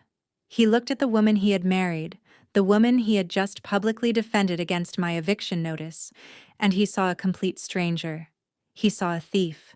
He saw a parasite who had quietly drained his accounts while he slept beside her, all to fund an illusion on the internet. Chelsea opened her mouth, her voice a fragile, trembling whisper. Trey, I can explain. It was a temporary loan to myself to build my brand. I was going to put it back. The words were pathetic. They were the weak, desperate flailings of a cornered fraudster. Her carefully curated facade of victimhood shattered completely, raining down on the marble floor of the lobby. She had dragged him here to scream at me, knowing the entire time that the money he was fighting for was currently hanging on her shoulder in the form of a designer handbag. I did not need to stay for the rest of the show. The fuse was lit. The bomb was detonating exactly where I had placed it. I turned my back on the glass partition, pressed the button for the private resident elevator, and stepped inside as the doors glided open. I had delivered the truth. Now they could tear each other apart with it. I stepped out of the private elevator and walked directly into the vast, silent expanse of my apartment. The sleek, stainless steel espresso machine on the kitchen island hummed quietly, offering a stark contrast to the impending explosion 12 floors below. I did not rush. I took off my coat, poured myself a glass of sparkling water, and opened my laptop. As a premium tenant in the building, I had access to a secure digital portal that included a live high-definition feed of the main lobby to verify guests. I clicked on the camera icon just in time to watch the shockwave hit its absolute peak. The security feed was silent, but the body language broadcasting across my screen was deafening. Trey was no longer the imposing, righteous figure demanding justice against corporate oppression. The papers in his hand were trembling so violently that the black folder slipped from his grasp, hitting the polished marble floor. He looked at Chelsea. It was a look of pure, unadulterated revulsion. The woman he had married, the woman he had just fiercely defended against my supposed cruelty, had not only stolen his entire net worth, but had weaponized his pride to cover her tracks. Chelsea reached out toward him, her hands pleading, her mouth moving in a frantic, desperate blur of excuses. I could not hear the exact words, but the panic radiating from her posture was unmistakable. She was trying to deploy her usual tactics, the victim routine, the manufactured tears, the frantic insistence that she only transferred the funds for their collective future. Trey violently swatted her hands away. The sheer force of his rejection made her stumble backward into my father. Richard stepped forward, putting a hand on Trey's chest, attempting to assert his patriarchal dominance and de-escalate the situation. It was a spectacular miscalculation. I watched Trey practically snarl in my father's face. The physical size difference was comical. Richard was an aging suburbanite used to intimidating waitstaff at his country club. Trey was a heavily muscled fitness trainer who had just realized his entire family by marriage viewed him as nothing more than a convenient, disposable pawn. Trey pointed at the scattered forensic reports on the floor, then pointed a rigid finger directly at Richard and Linda. He was connecting the dots in real time. He finally understood that the sudden eviction notice, the frozen credit cards, and the frantic family dinner were not the actions of a jealous, racist sister. They were the desperate, flailing responses of a family of parasites who had run out of hosts to drain.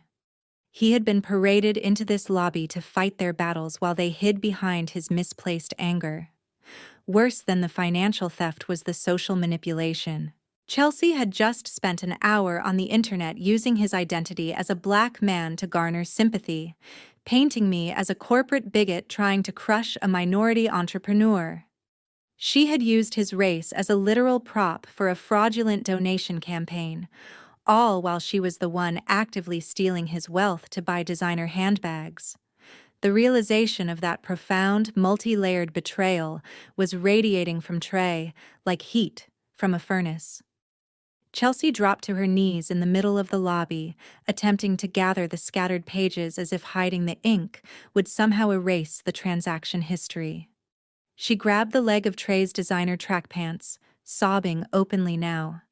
This was not the calculated aesthetic crying she performed on social media. This was the ugly, visceral panic of a narcissist whose mask had just been ripped off in public. Trey looked down at her. There was no sympathy left in his posture. He reached for his left hand. With a swift, aggressive motion, he stripped the gold wedding band off his finger. He did not hand it back to her gently. He did not place it on the concierge desk. He threw it directly at her face. The ring struck her shoulder and bounced across the Italian marble, rolling away into a far corner of the lobby where a horrified bystander flinched. He pulled his smartphone from his pocket, his thumbs moving rapidly across the screen. He was ordering a ride-share vehicle. He was cutting his losses immediately. He took one massive step backward, putting physical distance between himself and the toxic wasteland of my family. He shouted something final at Chelsea. The aggressive posture, the sharp hand gestures, and the absolute disgust on his face made his intentions perfectly clear. He was not just leaving the building, he was leaving the marriage. I knew with absolute certainty that he was promising her a brutal, uncompromising divorce and a criminal lawsuit for grand theft. He was going to drag her through the legal system for every single cent she had stolen from his digital wallet. Trey turned his back on them. He did not look at the security guards. He did not look up at the cameras. He marched straight through the revolving glass doors and out into the fading Chicago daylight, leaving his wife crying on the floor of a building she was about to be legally evicted from. The aftermath was a masterpiece of domestic destruction. Chelsea was hyperventilating on the floor, her manicured hands clutching the forensic report detailing the Hermes bag and the fake public relations invoices. She turned her hysterical rage toward Richard and Linda. She was screaming at them, blaming them for the eviction, blaming them for the frozen funds, blaming them for the fact that her husband had just walked out the door and promised to press criminal charges. My mother, who had spent the last hour demanding respect and performing her wealthy matriarch routine, looked entirely defeated. She reached down to help Chelsea up, but Chelsea slapped her hands away, throwing a full-blown tantrum in the middle of the luxury lobby. The wealthy residents who had been watching the scene unfold from a safe distance were now openly staring, their expressions a mix of horror and profound judgment. Richard stood frozen, staring at the revolving door Trey had just exited. His master plan to intimidate me had backfired with catastrophic precision. He had brought an audience to watch my surrender, and instead, he had provided front-row seats to the absolute financial and moral bankruptcy of his own household.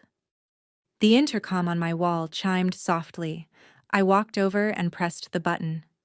It was David, the head concierge. His voice was remarkably calm, though tinged with awe. "The gentleman has left the premises, ma'am," David reported smoothly. "The remaining individuals are currently gathering their belongings from the floor.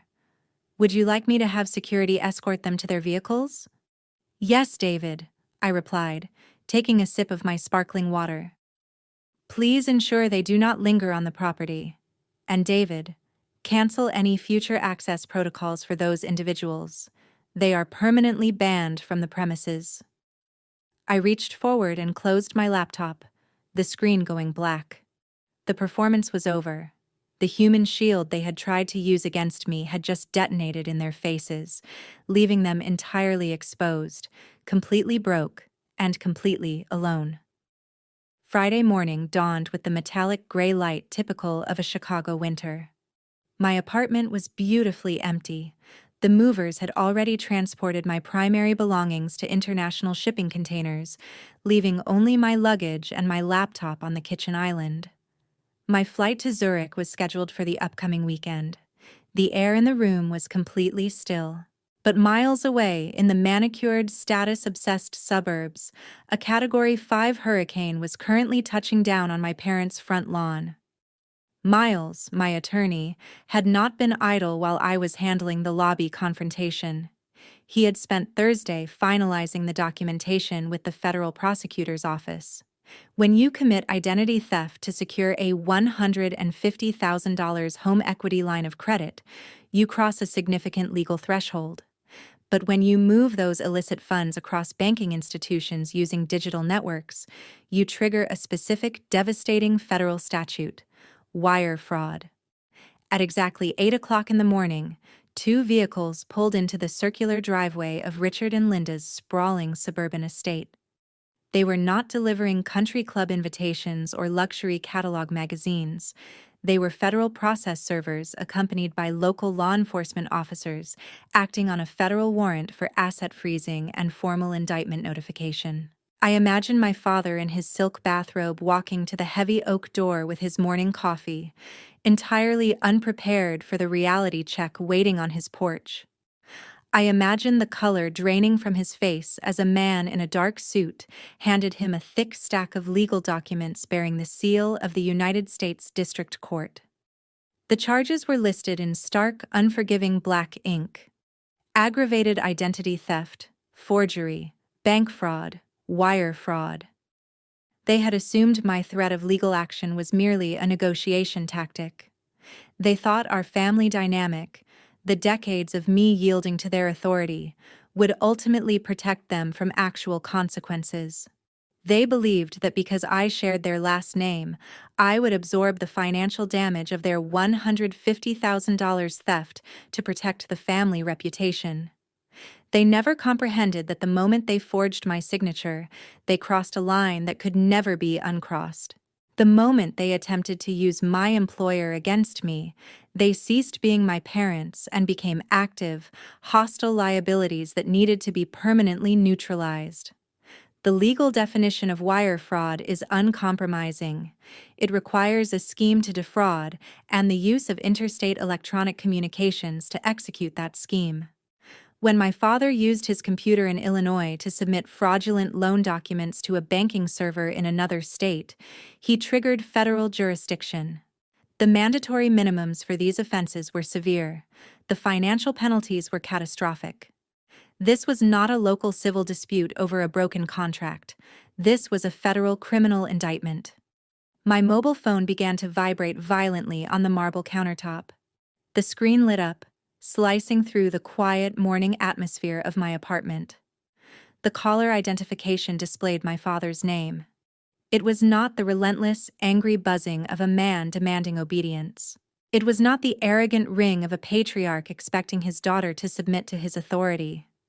It was the desperate, continuous ringing of a man who had just looked over the edge of a cliff and realized he was already falling.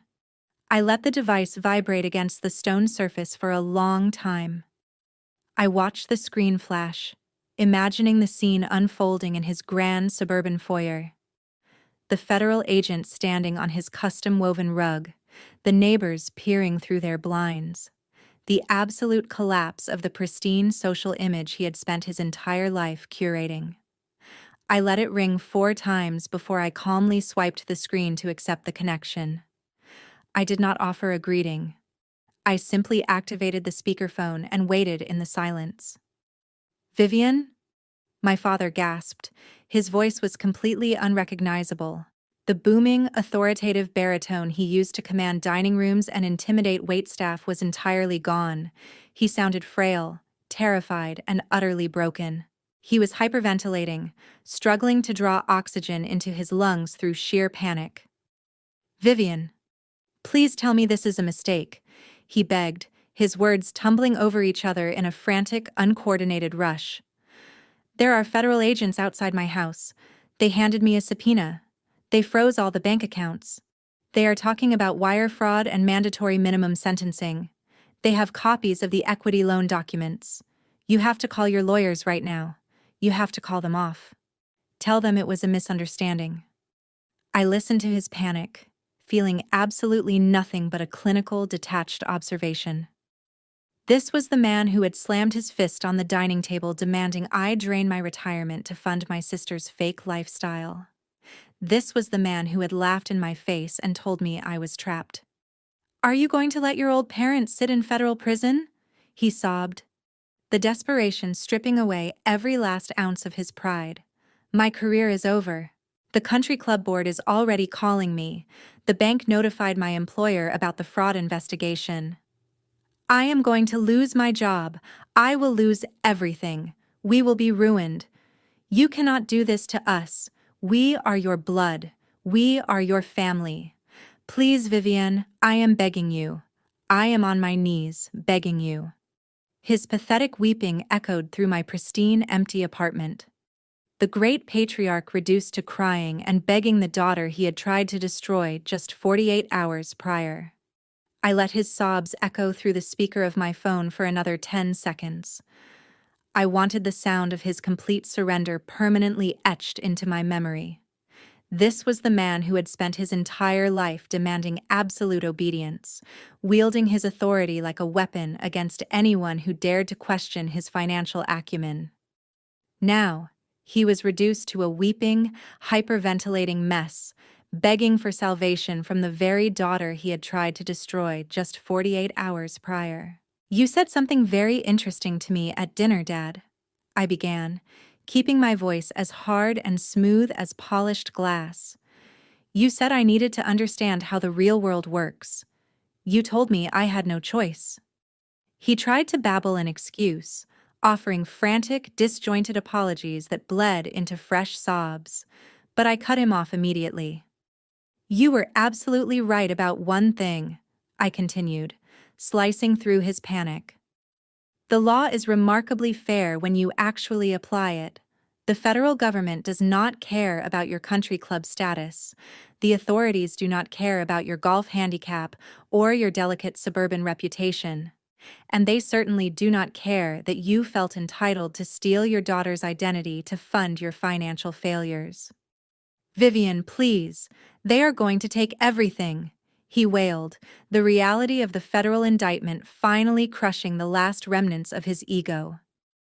"They are going to take it all," I confirmed with absolute indifference. "Your job right now is not to beg me for mercy. Your job is to call a real estate broker today. You need to list that massive, overpriced suburban estate you are currently standing in. You need to sell it immediately, liquidate whatever pathetic amount of equity you actually have left, and pay back the bank the $150,000 you stole. If you manage to repay the stolen funds before the federal prosecutor brings the indictment to a grand jury, they might reduce the mandatory minimum sentence. But if you try to fight this, if you try to hire a defense attorney and drag my name through a courtroom, you will die in a federal penitentiary." "But where will your mother and I live?" he cried out, his voice cracking under the weight of his impending homelessness. "That sounds like a severe systemic hurdle," I replied, throwing his precious son-in-law's words right back at him. I suggest you pull yourself up by your bootstraps. I pressed the red button on my screen. The line went dead. The silence returned to my kitchen, pristine and heavy with finality. I took a slow, deep breath, savoring the absolute control I had reclaimed over my existence. But the quiet only lasted for exactly 3 minutes. My screen illuminated again. This time, the caller identification displayed Chelsea's name. I answered the call, genuinely curious to hear the final act of her tragic, self-inflicted play.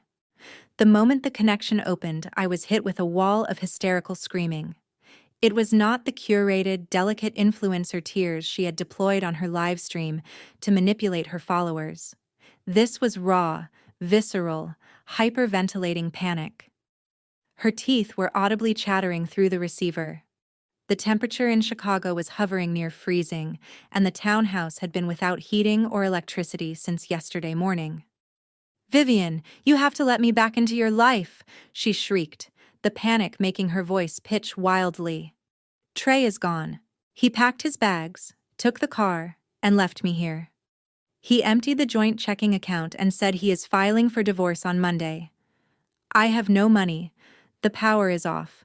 The water is shut off. It is freezing in here, and I cannot even flush the toilet. I have absolutely nowhere to go." I leaned against the marble counter, taking a sip of my coffee. "You have an entire network of supportive followers," I reminded her casually. "Did the fraudulent donation campaign not generate enough capital to book a heated hotel room?" "Go to hell," she screamed, the venom temporarily overpowering her desperation. The platform suspended the campaign. Trey logged in and reported it for fraud. They froze all the payouts. "I have nothing, Vivian. Mom and Dad will not answer my calls. Their phones are going straight to voicemail. I need you to send an Uber and book me a room at the Marriott. Please, I am your sister." I took a moment to appreciate the flawless symmetry of their collective destruction. My parents were ignoring Chelsea because federal agents were currently tearing their home office apart, looking for financial documents. Trey had completely outmaneuvered her, using his legitimate status as a victim of her theft to freeze her illicit income and leave her stranded without a vehicle. She was isolated in a dark, freezing box of her own making, entirely cut off from the enablers who had protected her from reality her entire life. "You made a conscious decision to steal from your husband, weaponize his race against me on the internet, and sit smiling at a dining table while our parents tried to extort my life savings," I stated, my tone devoid of any familial warmth or sympathy. "You wanted to be an independent lifestyle creator. This is your new lifestyle, Chelsea. Experience it fully." She started to scream again, throwing out curses and desperate apologies in the exact same breath. She promised to delete the videos. She promised to apologize publicly. She promised she would get a real job and pay me back every single cent she owed. "The eviction timeline expires on Monday morning," I reminded her, cutting sharply through her frantic bargaining. "When the county sheriff arrives, you need to be completely off the property. If you leave your designer bags behind in the dark, they will be considered abandoned assets and sold at auction to cover the legal fees for the eviction process. Bundle up, Chelsea." Up. "I hear the public transit system is quite reliable this time of year." I did not wait for her response. I pulled the phone away from my ear and tapped the red button. The frantic screaming was instantly silenced. I opened her contact profile on my device. I scrolled down past her heavily filtered profile picture and firmly pressed the option to block the caller. A small confirmation prompt appeared on the screen. I tapped confirm. I backed out to my recent calls list and opened my father's profile. Block caller, confirm.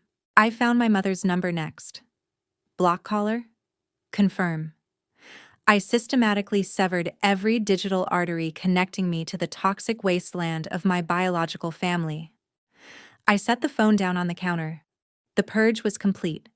I was entirely, wonderfully alone.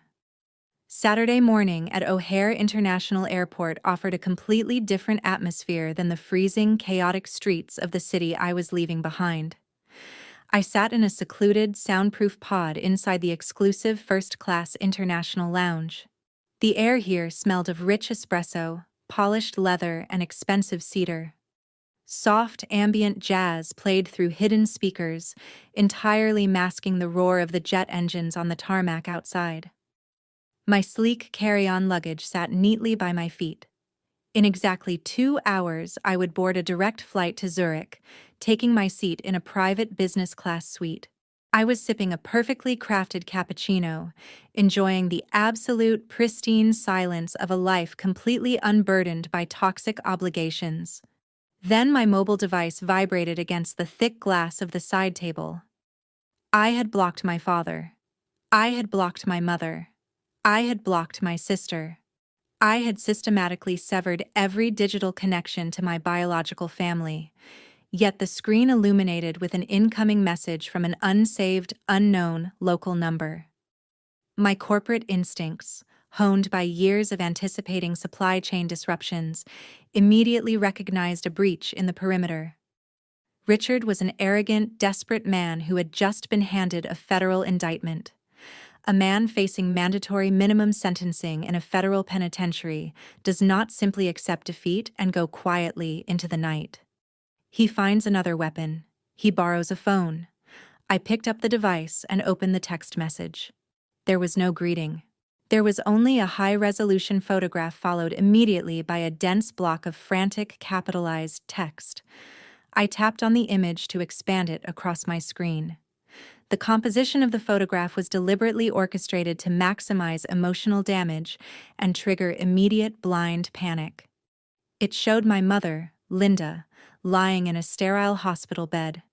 A thin, pale blue thermal blanket was pulled tightly up to her chin. A clear plastic oxygen cannula rested beneath her nose, the tubing wrapping around her ears. Her eyes were closed, and her face was arranged into a dramatic, tragic mask of profound physical suffering.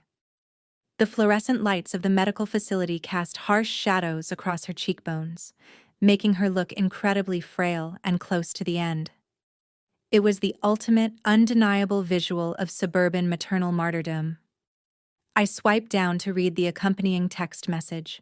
It dripped with the exact brand of venomous emotional extortion my father had perfected over 40 years of marriage.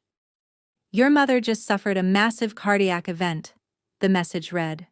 "She collapsed on the floor of the hallway right after those federal agents tore our house apart looking for your documents. Vivian, you did this to her. You put her in this hospital bed with your vicious, hateful lawsuit. If she dies today, you are a murderer. You are a cold-blooded killer. You need to call your ruthless lawyers right now and drop this entire federal case. Call off the investigation before it is too late. Get to the emergency room at Memorial Hospital immediately. Fix what you broke before you kill your own mother." I stared at the glowing screen. I took a slow, deliberate breath, letting the crisp, climate-controlled air of the airport lounge fill my lungs. I did not drop my coffee cup. My heart rate did not spike. I did not feel the familiar, suffocating wave of guilt and terror that had controlled my every action since childhood. Decades ago, this exact image would have paralyzed me.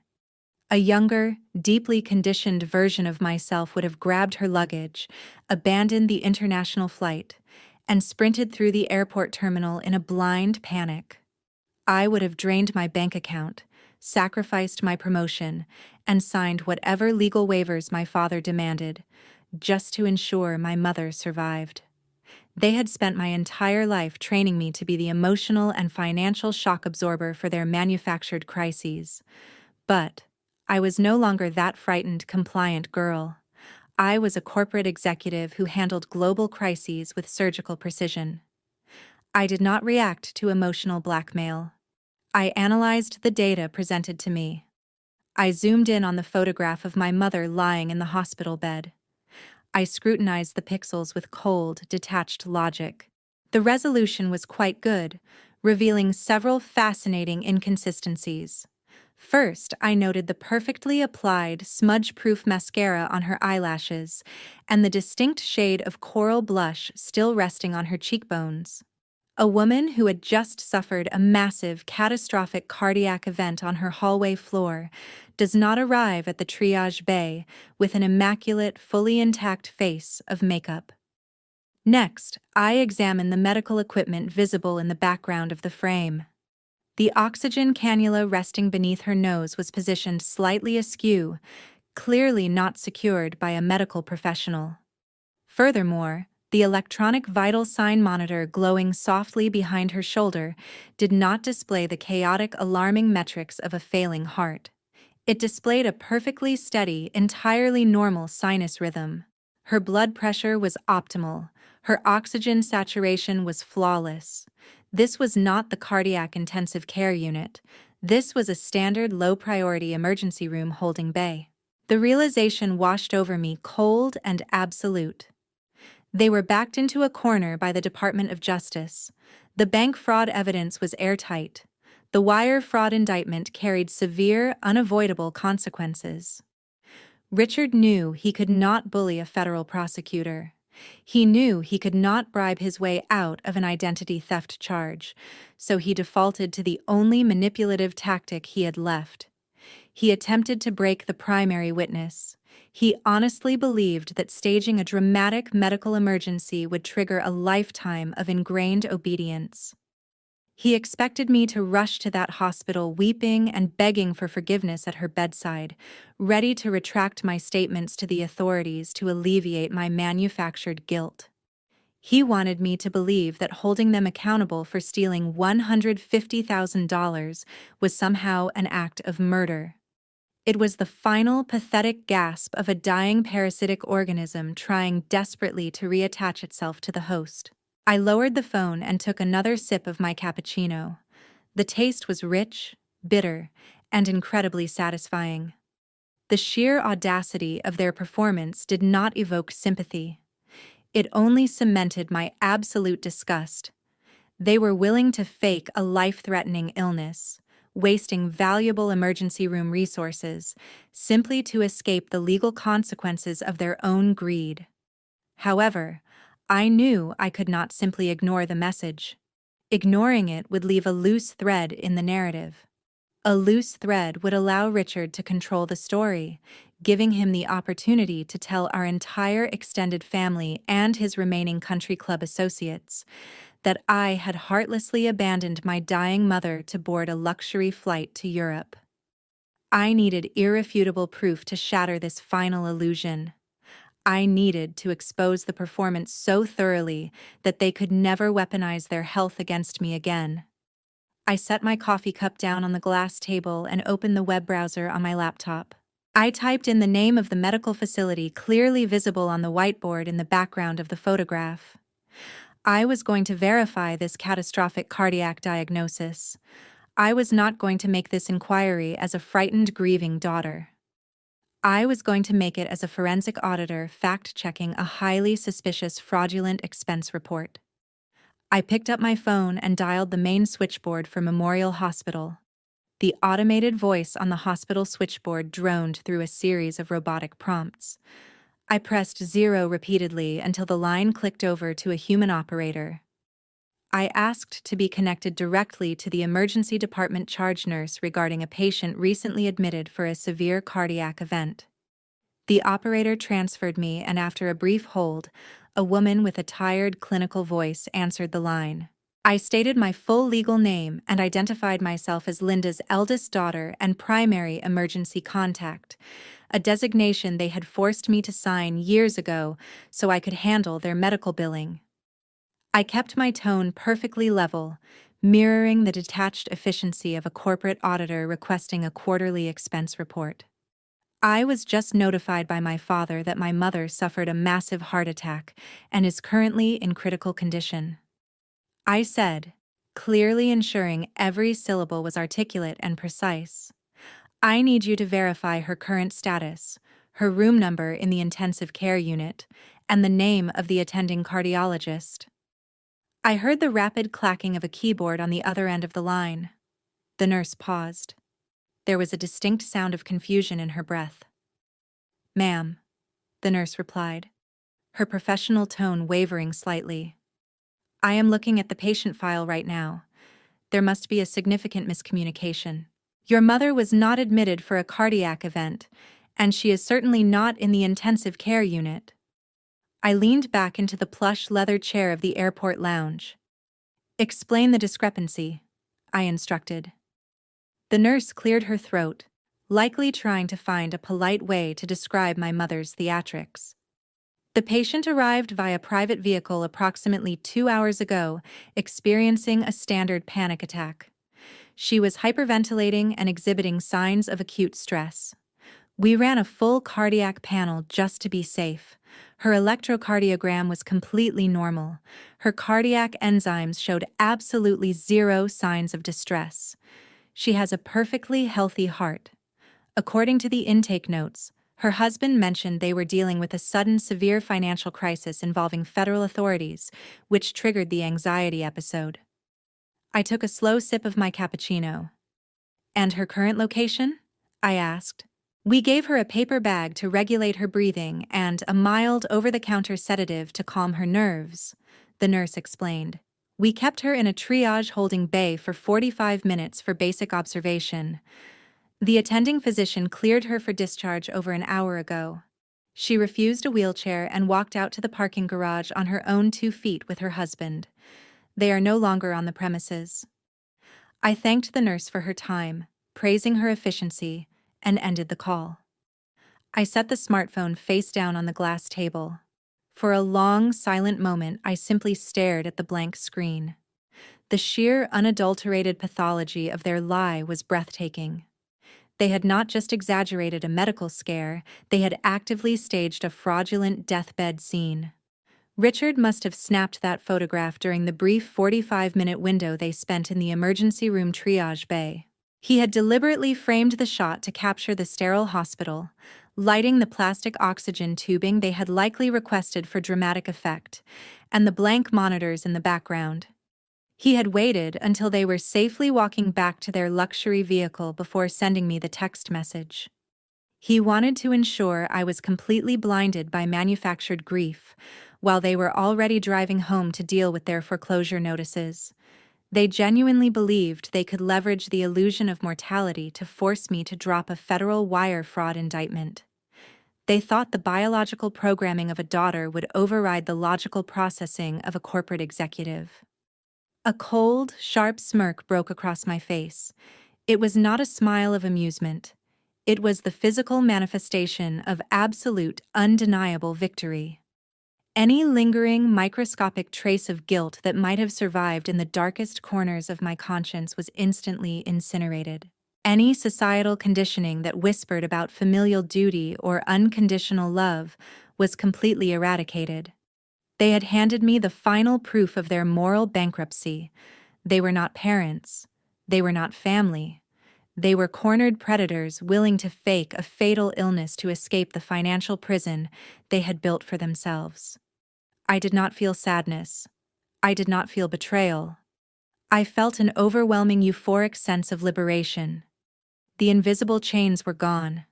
The emotional blackmail had entirely lost its currency. I unclasped the latch on my leather briefcase and pulled out my silver laptop. I placed it squarely on the table in front of me. The sleek metal felt cool and solid beneath my fingertips. I opened the lid, the screen illuminating my face with a bright, sterile glow. The airport terminal around me faded away. The ambient jazz music of the lounge became white noise. I was operating in a state of pure, unrestricted focus. I connected to the secure, encrypted wireless network of the first-class lounge. I opened my primary email client, the screen displaying my empty outbox. I was not going to send a reply to the unknown number. I was not going to call Richard back to inform him that his pathetic medical charade had been exposed. Engaging with them directly would validate their attempt at communication. It would give them the oxygen they so desperately craved. Instead, I was going to sever the narrative permanently. I was going to take the match they had lit and drop it directly onto the gasoline-soaked bridge they were standing on. They wanted to play a game of public reputation. They wanted to use the fear of social ruin to keep me compliant. It was time to show them what actual, irreversible social ruin looked like. I navigated to my contact directory. I did not just select my parents. I began to compile a master list. I selected every aunt and uncle who had ever enabled their behavior. I selected the cousins who had attended Chelsea's lavish credit card-funded parties. I scrolled through the archived lists of my parents' high society associates. I added the email addresses of the country club board members, the local suburban politicians my father golfed with, and the affluent neighbors who lived on their manicured street. I even added Trey's personal email address, ensuring the collateral damage reached every single corner of their manufactured universe. I was creating a massive, unavoidable digital auditorium. I was gathering the exact audience they had spent their entire lives trying to impress and manipulate. They had spent decades whispering lies behind my back to elevate their own status. I was preparing to hand that entire audience the unvarnished, heavily documented truth. My fingers hovered over the keyboard, steady and resolute, ready to draft the final, undeniable verdict. The melodic chime of the public address system echoed through the vaulted ceiling of the first-class lounge. A crisp, professional voice announced the final boarding call for the direct flight to Zurich. I had exactly 12 minutes before the gate doors closed. It was more than enough time to execute the final maneuver. My cursor blinked steadily in the blind carbon copy field of my email client. I had spent the last 20 minutes meticulously compiling a master directory of social destruction. The list contained over 300 individual addresses. I included every single member of my parents' extended family, focusing heavily on the gossipy aunts and judgmental uncles who had spent decades comparing me unfavorably to my sister. I added the entire executive board of their prestigious suburban country club, ensuring the wealthy elites who defined my parents' social worth were given front-row seats to their downfall. I included their neighborhood homeowners association, their regular dinner party guests, and finally, I typed in Trey's personal email address. There would be no controlled narrative. There would be no tearful manufactured story about an ungrateful daughter abandoning her family. There would only be the undeniable documented truth delivered directly to the inboxes of everyone they had ever tried to impress. I moved my cursor to the subject line and typed with deliberate rhythmic strokes.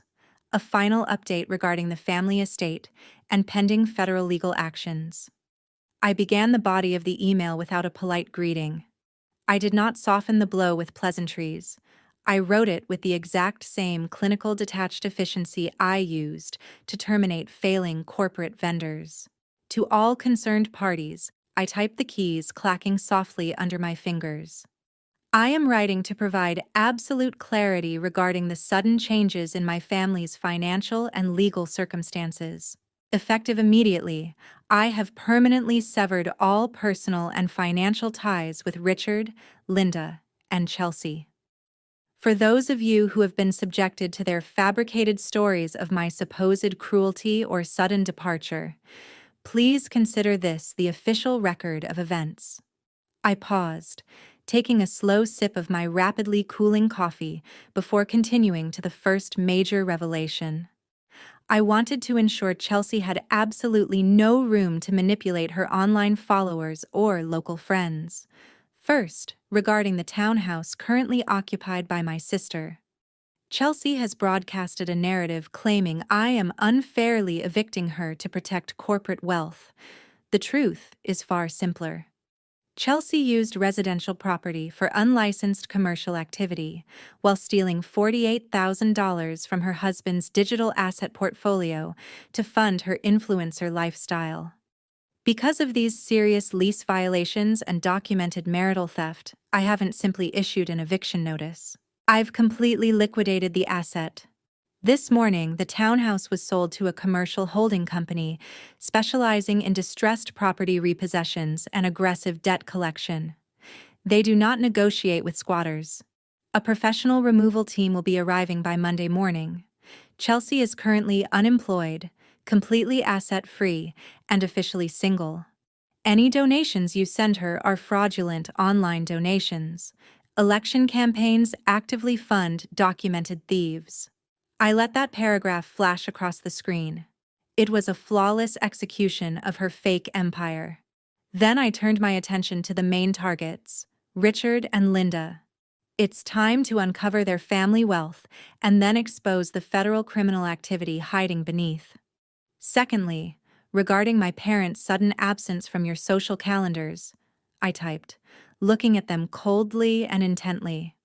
Richard and Linda are currently facing serious federal charges.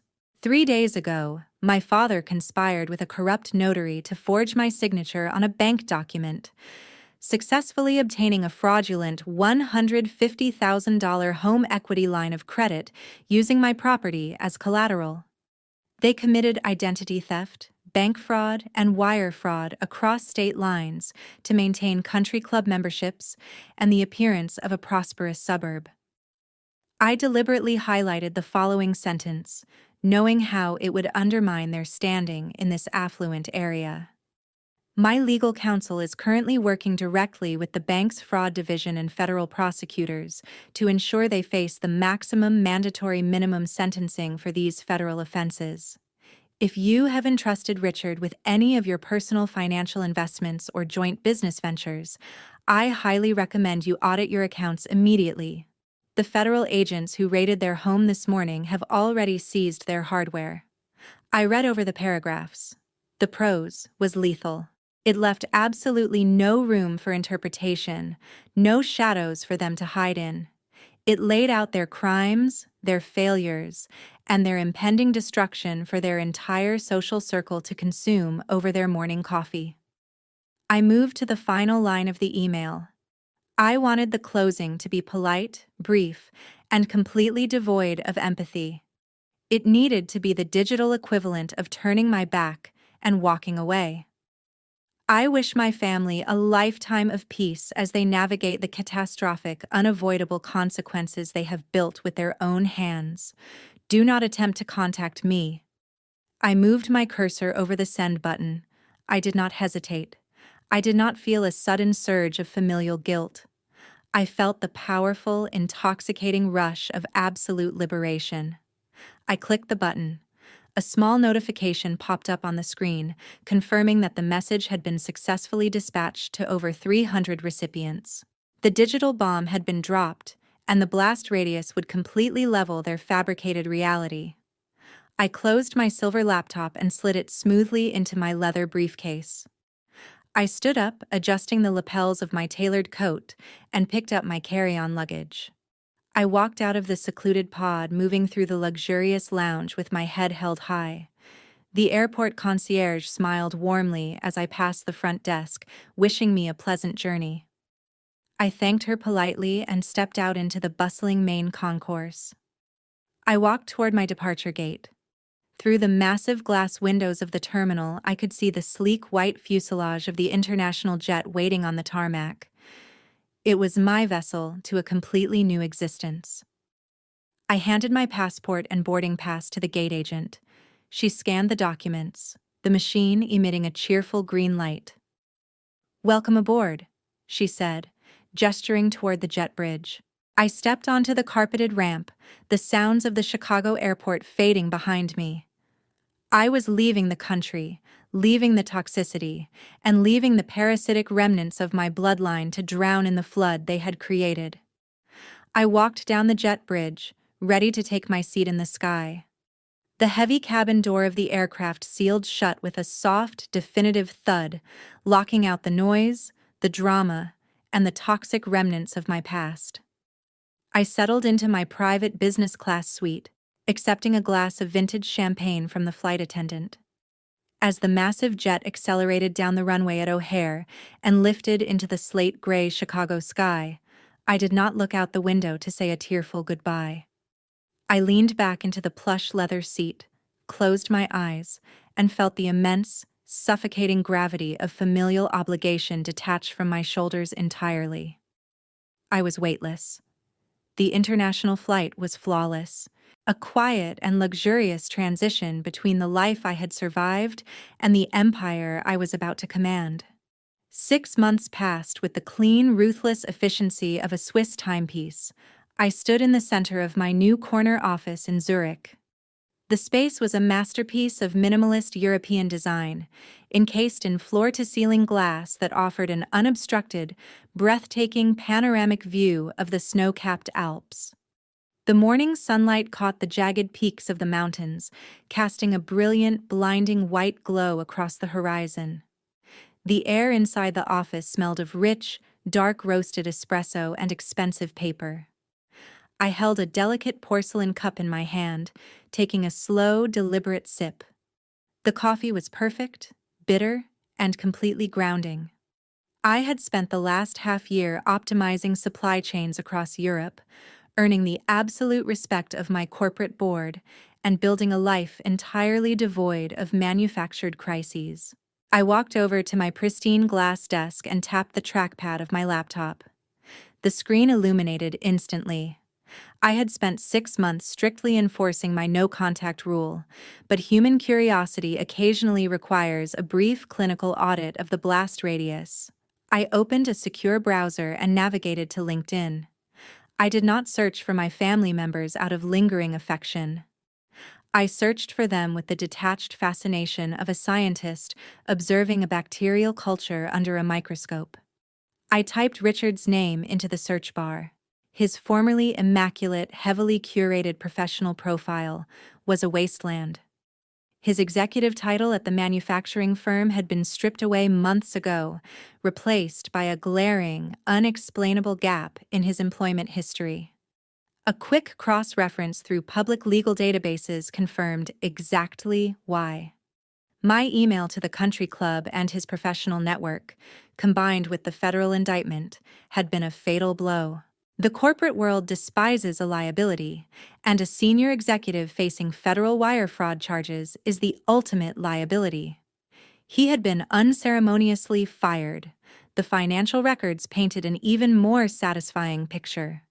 Without his inflated salary and buried under crushing federal defense attorney fees, Richard and Linda had been forced to file for Chapter 7 bankruptcy. It was not the strategic restructuring bankruptcy used by clever businessmen. It was a complete, catastrophic liquidation of assets. The bank had seized the sprawling suburban estate, auctioning it off to cover their outstanding debts. Their luxury vehicles, their club memberships, their entire fabricated identity had been repossessed. They were currently renting a cramped 2-bedroom apartment in a lower middle-class neighborhood they used to openly mock. I closed his profile and typed in Chelsea's name. Her glorious reign as a digital lifestyle influencer had met a spectacular, highly publicized demise. Without my credit cards to fund her luxury purchases, and with Trey actively destroying her reputation online, her follower count had plummeted. The commercial holding company I sold the townhouse to had indeed executed the eviction with extreme prejudice.